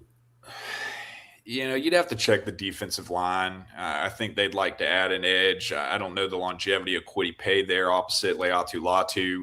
DeForest Buckner can't play forever, even if it feels like it. So Daryl Jackson Jr. is here, as is Benny Durant McClellan. I really like Jackson, but it is worth mentioning Durant. We just talked about Ballard. I mean, dude ran like 4.76 in the 40 to be 290 plus. A real leverage player, built solid as a rock. That's an interesting one. But I think when you look at, like I just mentioned, Buckner, some of the large size, let's go with Daryl Jackson Jr. here. And also, I'm not making the Falcons pick the way it lines up right here. But he'd have been one of the 2 names remaining that I thought. So that's slam dunks who I would think would be the pick here for Atlanta. Well, Atlanta's your team. We're going to give you the right to pick for your team. All right. I think there's a no-brainer. This would be Skylar Bell, receiver out of UConn. Top 3 in pretty much every major category in the FBS this year. 1,000-plus receiver, 100-plus receptions. Came in at a flat 6 feet. I thought he was 5'11", was happy to see that. Would be along the lines of maybe not as electric vertically, but what we just let walk out the door in Darnell Mooney. As we stand right now, this team has Drake London and then Casey Washington, a former 6th rounder out of Illinois, who is a preseason All-American, if you catch my drift. I mean, that room is barren. They're going to do something in free agency. I've got Jalen Naylor out of the Vikings circled as somebody I think lines up for him. I'm pulling for. But I said the other day, I'm all in on wanting Skylar Bell there at 79. I think it lines up the production and just in terms of that offense. And it's kind of a 2 opposite of Drake London is that prototype X with all that size. That's a slam dunk. Okay. Jake, you're up for the Ravens. So the Ravens have Carnell Tate and Connor Lew. Yes, they do. I think they're having a pretty good mock draft here. I think they're doing pretty well. Yeah. Man, I think tricky where I think they could – I don't think corner would be out of the question for them necessarily, especially – Igbinosun and Will Lee are both here. Yeah, especially because they like Humphrey in the slot, and he does do a lot of things well from there. I do think they need edge rusher, but man, it is slim pickings right now. The other thing they could do is they could take Cage Casey, kick him into guard. They need guard help anyway. And I think I'm going to lean that direction just because you lose Linderbaum, and we've seen all the struggles with the guard position, and we've been throwing him Ioane a bunch in mock drafts. We didn't do it here. We got Baltimore Ravens in the most Baltimore Ravens thing possible, got Carnell Tate in the first round. So I think if they build out the O-line like this on day 2 with Lou and Casey, I think they should be feeling really good about where they're at entering 26. Yeah, so Carnell Tate, I think, was he the 3rd or 4th wide receiver taken in this month? He was technically the 3rd, yeah, because Tyson went to Tennessee, and then Owen got his guy Cooper at 13 for the Rams. Baltimore take that every day.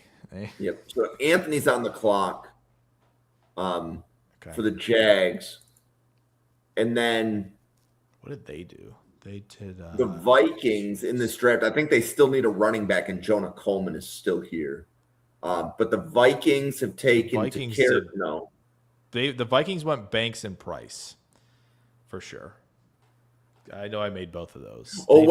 They did take a running back. Okay. Yeah. They did Caleb Banks, Jadarian Price. So they haven't taken a defensive back yet. That's right. Which I think they're in a good spot to do so. This safety board looks nice. Corner board doesn't look too bad for middle of the 3rd round either. Okay.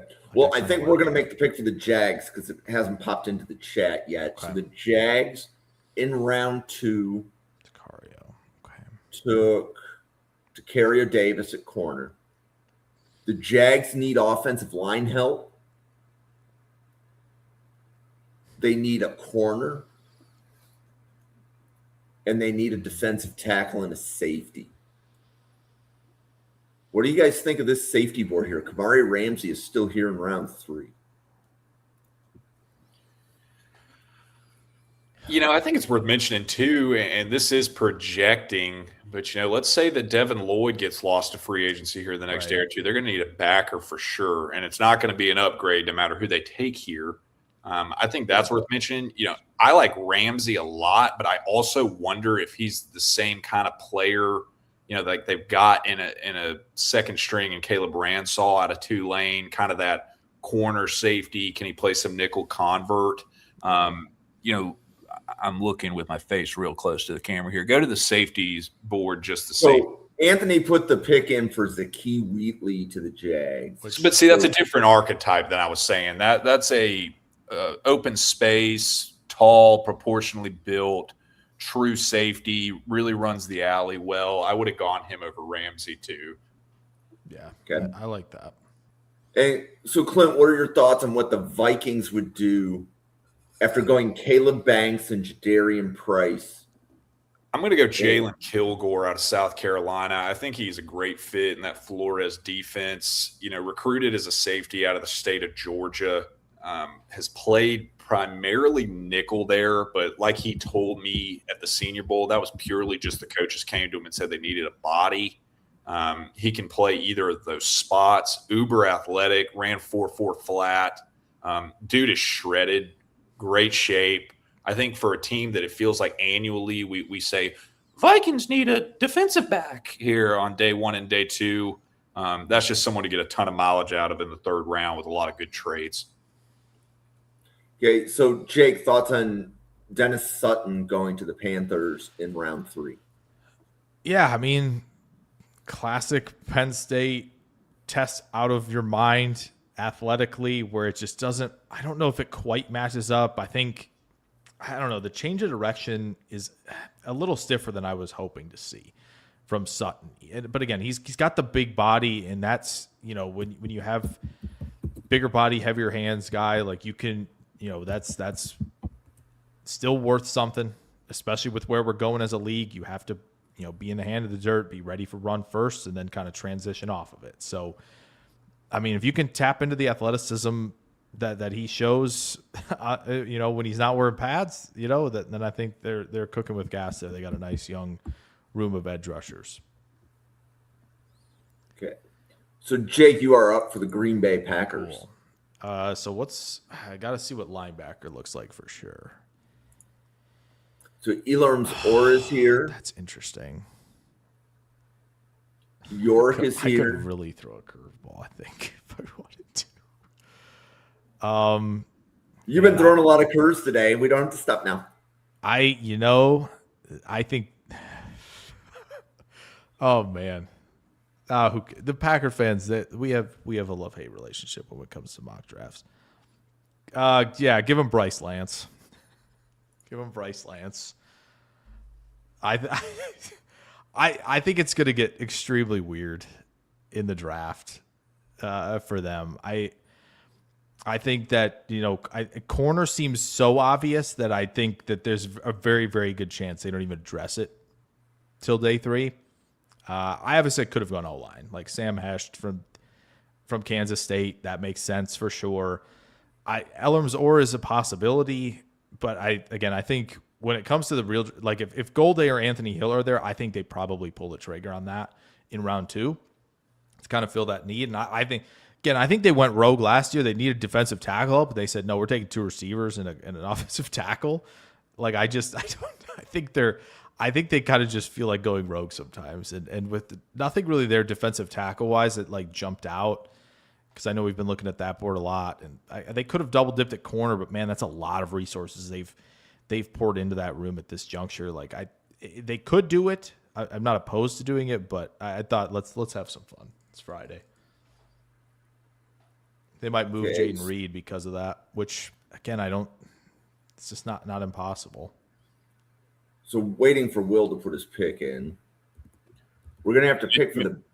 Mentioning the Packers linebackers, I'm really hoping Quay Walker's headed back to Georgia with the Falcons. We're both from the 229 area code. The most underrated player on that 2021 national champion Georgia Bulldogs team.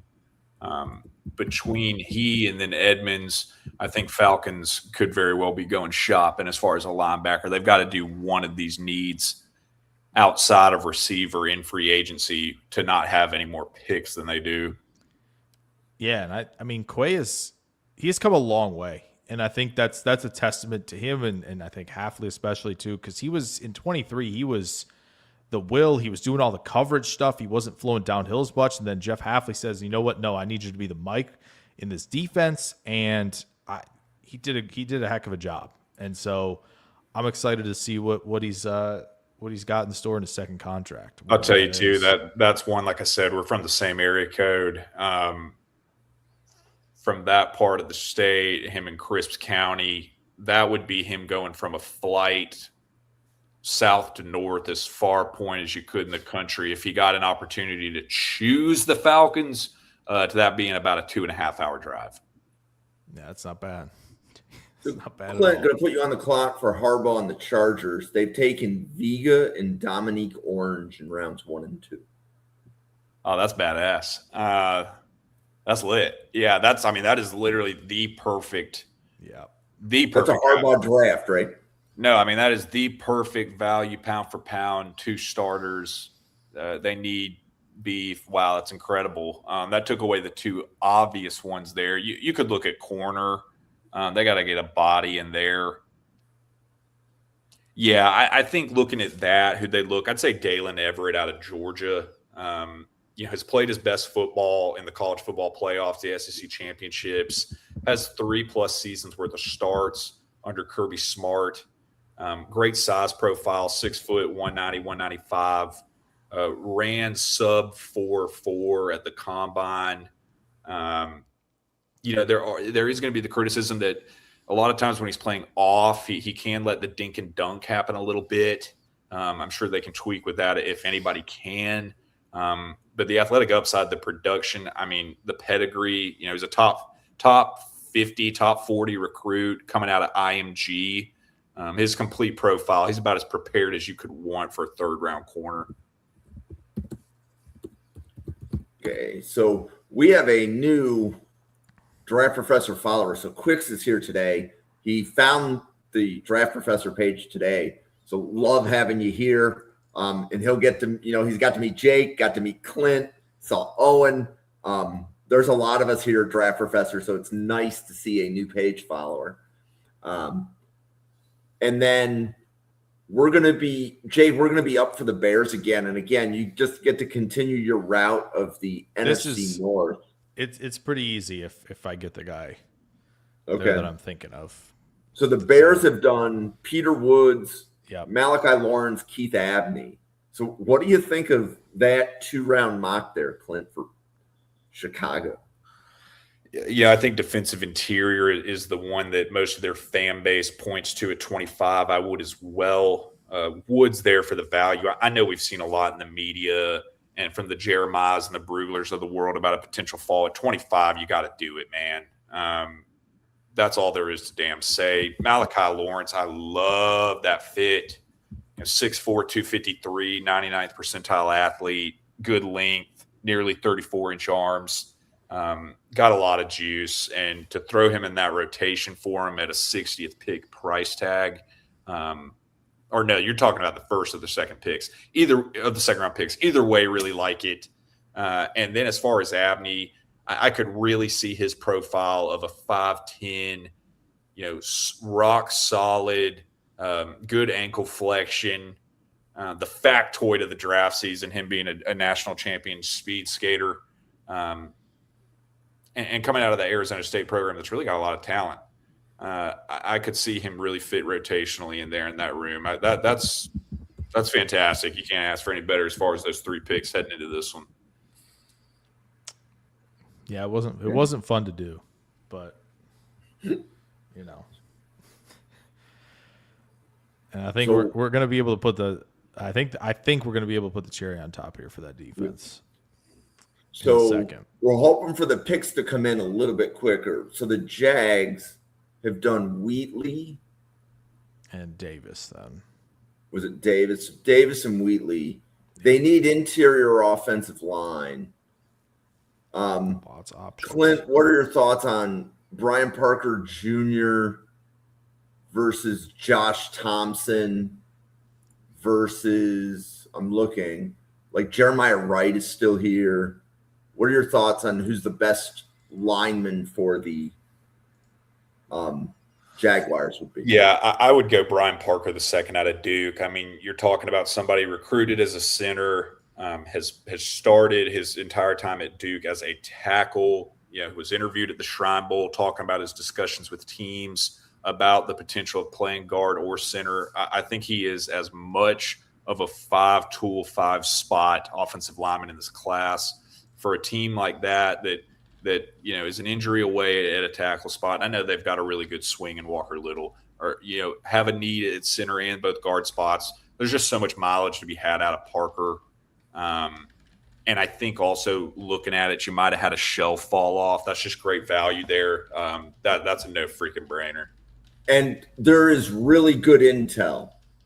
You're hearing it on this podcast that Brian Parker Jr. has met with a lot of Jacksonville Jaguars scouts. And if you can connect the dots as to where Brian Parker Jr. goes to school and where people who have podcasted on this channel have contacts that go to that school, you can figure out where the intel's coming from, but I never mentioned the person by name. Jake, you're up for Chicago, and you said that you have a pretty good pick here. Yeah. Newton, Owen and I kind of talked about him a little bit before, but this will be Michael Taff.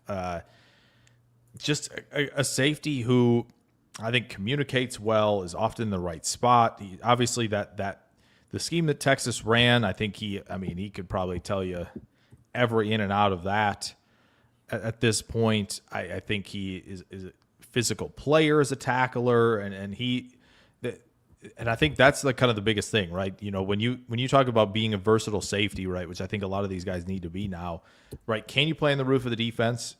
Awesome, yes. But can you change direction? Can you take good angles of the ball? Can you tackle? Can you play well through contact?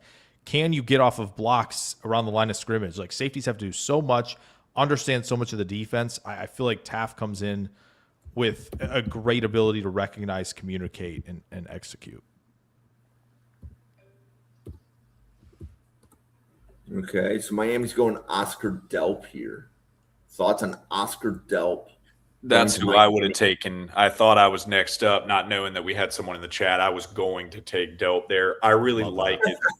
I like Love it that. this pick. I just did a 3-round mock I put out this morning. I think I had Justin Jolie here. I think the way the board falls in that tier at tight ends, the value is just good for a team with multiple needs. And whether it's yours, whether it's another quarterback, their new general manager has said they're going to draft a quarterback every year. Whether they go get a Malik Willis in free agency and just get the whole band from Green Bay together, they got to have a body in there. Delp is tough as shit. Real team player, 6'4", 245. His short area burst, I think, is the best of the tight ends in this class. Outside of, I'm not going to talk about freak show Kenyon Sadiq, but particularly in this tier. And he's just the most complete at this spot. He can block. Somebody that I think could be a better pro than he was at college, just from a lack of production because of scheming. Good.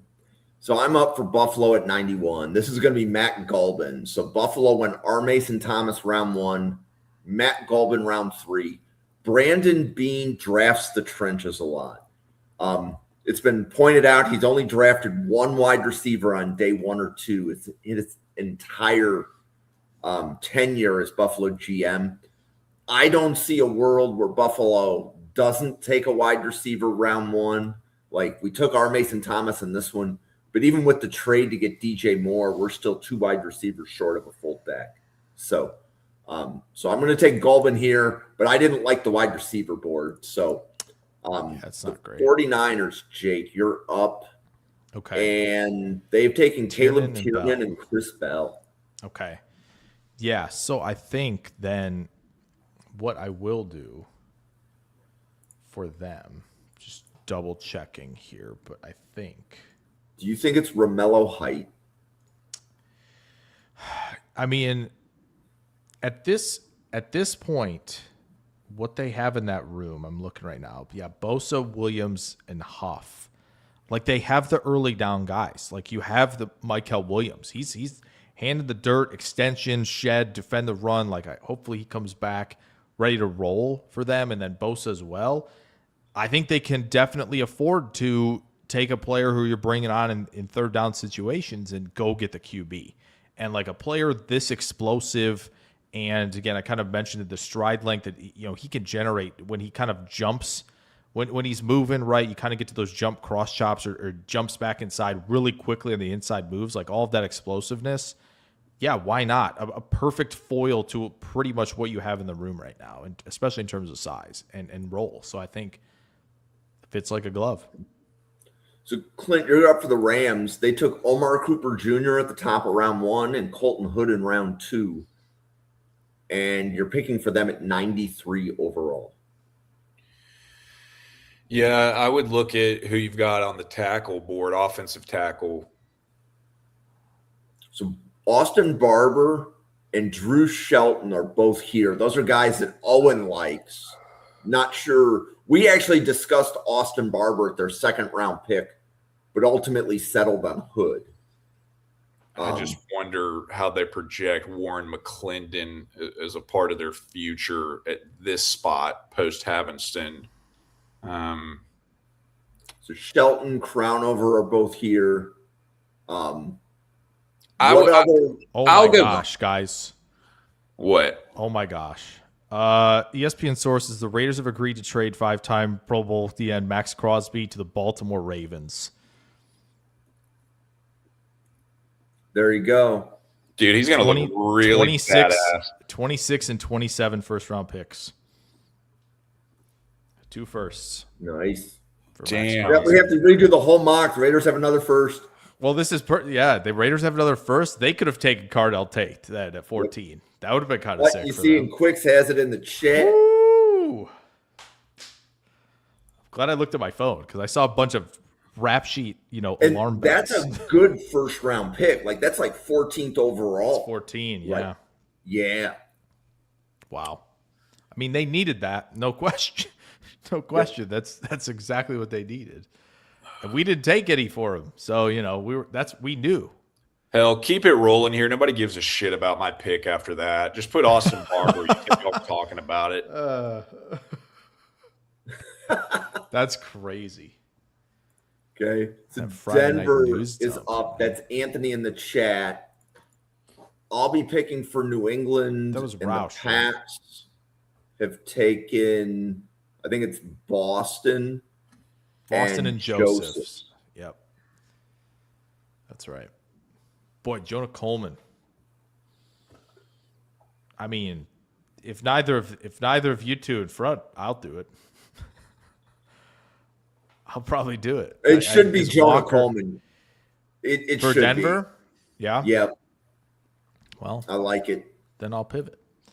Okay. Um, Okay. So New England here, after taking Boston and Josephs, are you guys thinking offensive tackle or tight end? Or something different? would they because okay, so they traded Bradbury to Chicago. Does that mean that Wilson's gonna go play center now? So do they want a guard?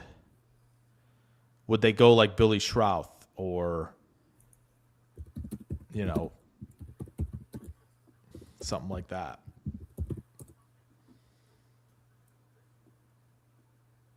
So the guard. So Jeremiah Wright's here. Jalen Farmer's here. Either of those guys, day 2 for either of you? Not personally. Josh Thompson's here. JC Davis is here. Okay. Are either of you guys day 2 on JC Davis? I'm not personally. No, Okay. not personally. Shroud And I from know Notre Owen, Dame. those are some guys that Owen likes. So I don't know that the interior, unless it's a center, which might be Trey Zuhn or Jake Slaughter. True. And this is actually a pretty good spot for Slaughter, right? You talking about for the Patriots? The only problem with that Yeah. is there's got to be full intention on kicking Jared Wilson inside from guard. Which they're doing, I think, because they traded Bradbury. Yeah, I think they're doing it. I think they're going to.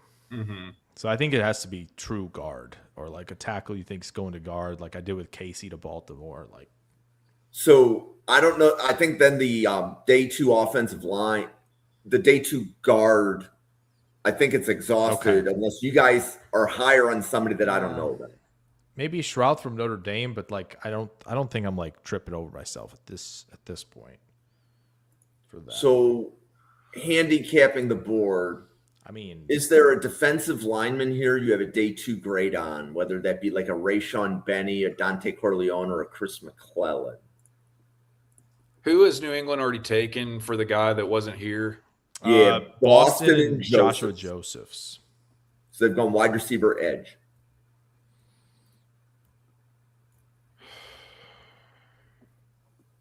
It really needs to be a guard of some type, even if we're fearing a reach. So, Clint, who is the highest guard on your board that's available?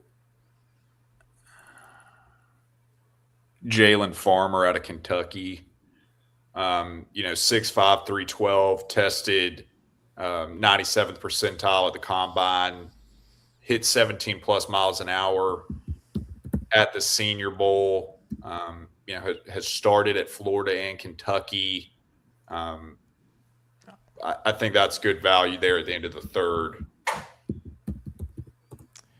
I'll keep it rolling. I know for Seattle we've done Chris Johnson and Jayshawn Barham. Yep. Let's go Mike Washington. Feel like he's probably gonna find his way into day 2. Let's do that. Okay, I like that. Minnesota's up. Minnesota earlier in this round took Jalen Kilgore. So Kilgore, Banks, and Price are your Yes. 3 then. Is this a corner? Probably. Will Lee plays physical. They might like what he brings in that regard. Yeah, I feel like that's probably where you're looking. Muhammad's done a lot of the same thing, so we need to redo it. I'll tell you, it responded to that comment in the chat right there about the Raiders having the 14th pick. Dude, how freaking sweet would it be for them to say, hey, Mendoza, we're going to bring your boy Omar Cooper Jr. with you? Except in this mock, he went 1 pick earlier. Okay. That's true. He did go. But if they get Cardell Tate was a 14th pick to Baltimore. Like that's I think I'd take that too. Yeah, I think Will Lee's good. I think competitive, tough. I think fits nicely there. Philly. Okay, so Chris is Oh, probably so- putting in the Eagles, Perfect. and then Will should be putting in the Steelers. And then if Anthony puts in the Jags, we can finish this mock out. While we're waiting for that, while we're waiting for those final 3 picks to come in, Clint, do you want to let everybody know all your social media and how people can find you? Yeah, one-stop shop. You can find me on Twitter. My namesake, Clint Goss, at NFL Draft Dome. Have just gotten started recently with my own YouTube channel. Same handle, NFL Draft Dome. So you can find most anything there. Cool. Jake? Yeah, at Jake NFL Draft on Twitter. Good spot to find the Substack and YouTube links there. If you search Jake NFL Draft, no spaces on YouTube, you'll find that. Yeah, lots of draft stuff. Tis the season. And 'tis the season for insane trades and free agency moves, which is going to shake things up, which is what we want, right? More scenarios going through March now. And then, how about a perfect one right there? Have fun, everybody. Have fun. And that's why mocking. every Friday mock now is new, because like this was the first one we did where the Chiefs had 2 first-round picks. Yep. Now the Raiders. Next are gonna one, have- the Raiders will have 2 first-round Man. picks. So, Wow. How yeah, about it? we definitely appreciate everybody in the chat being here. And I want to remind everybody that we have Epic Mock 26 coming up. That's a 32 podcaster mock. It'll take 3 days, April 9th, 10th, and 11th. So all of this that we do here every Friday is really just a warm up for Epic Mock. We did it last year. It was a lot of fun. You'll see Clint on a Falcons podcast debating Falcons draft with their people. And there's a Buffalo Bills war room that Owen and Jerry Ostrowski and Randall are doing. And we're going to have war rooms all over the country. So there's going to be 33 podcasts going on at the same time covering the same mock draft. So if you wanted to watch the Raiders feed, like Silver and Black Forever, you want to watch the Raiders feed, there's a Raiders podcaster. If you want to watch our feed, we'll be covering every pick here. So it's a lot of fun, and hope you can make it. Okay, so the Eagles I feel pick like we didn't gotta come make in. this, right? So Yeah. we're going to help Chris out. So it was Hurst and Young and McCoy. Yes. Yeah, Jermon McCoy, Zion Young, Ted Hurst. Okay. They Hit need lot a of tight bases end. there. They do. They do need a tight end. And it's funny, Max Clare is sitting right at the top of their board. Yeah. I think you could get him to do more in terms of inline stuff than you will Stowers. And I know Stowers is still here, and that's maybe a bit of oversight. But Claire, Crownover, Texas A&M tackle if they want to go project there. But I think Claire's a good shout, I think, for this one. Okay. They're going to be we'll looking Max there. Clare. Will, you're up for Pittsburgh. I'm assuming Will is still here. The Jaguars have a 3rd pick. They've done Brian Parker. They did Zakee Wheatley. Oh, wow. Okay, so it's Drew Alar. Wow. Okay. So that's 3 QBs, which that feels right. That feels right. So Jacksonville, Davis, Parker, and was it Wheatley Yes. at safety? Yeah. So Davis, Wheatley, Parker. Okay. They need, if they're getting rid of Brian Thomas Jr., is there a wide receiver here? Yeah, true. Man, I can't believe it. I mean, my shares of Travis Hunter and Dynasty would love that. Yikes. Are you guys day 2 on Malachi Fields? No. I could have him in that late 3rd, particularly if you were a team doubling up at receiver, 80s, 90s. But I think he's definitely supplanted himself at this point, 3rd, or he's going to go 4th. If you want like the foil of let's just say if you trade Brian Thomas Jr., right? You have Parker Washington. You have Jacoby Myers. Don't really have the speed element anymore. Take the Combine King. Tracks the ball pretty well down the field. You know? Brennan Space Thompson. some stuff out. Yeah. Space some stuff out. Let's do it. All right. There we go. We finished. So Clint, definitely appreciate you coming in last minute. So TJ had a family emergency, had to leave the state. So Clint and Owen filled in for TJ. But shout out to TJ Wenger, who will ironically be joining Will in the Pittsburgh Steelers War Room for Epic Mock.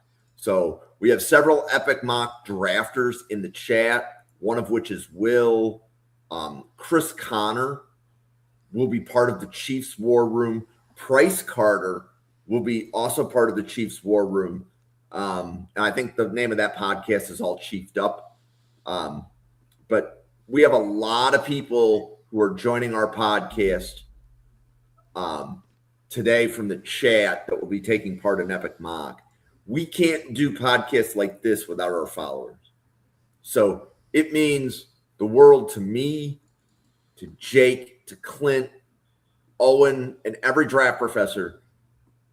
We've built the following so that we can do podcasts like this. So thank you so much. But we are going to close this down. For Jake, Clint, myself, and the 85 podcasters at the Draft Professor, thank you for watching this 3-round mock. We will post the results soon. Enjoy your Friday night, and we'll see you on a podcast again tomorrow morning.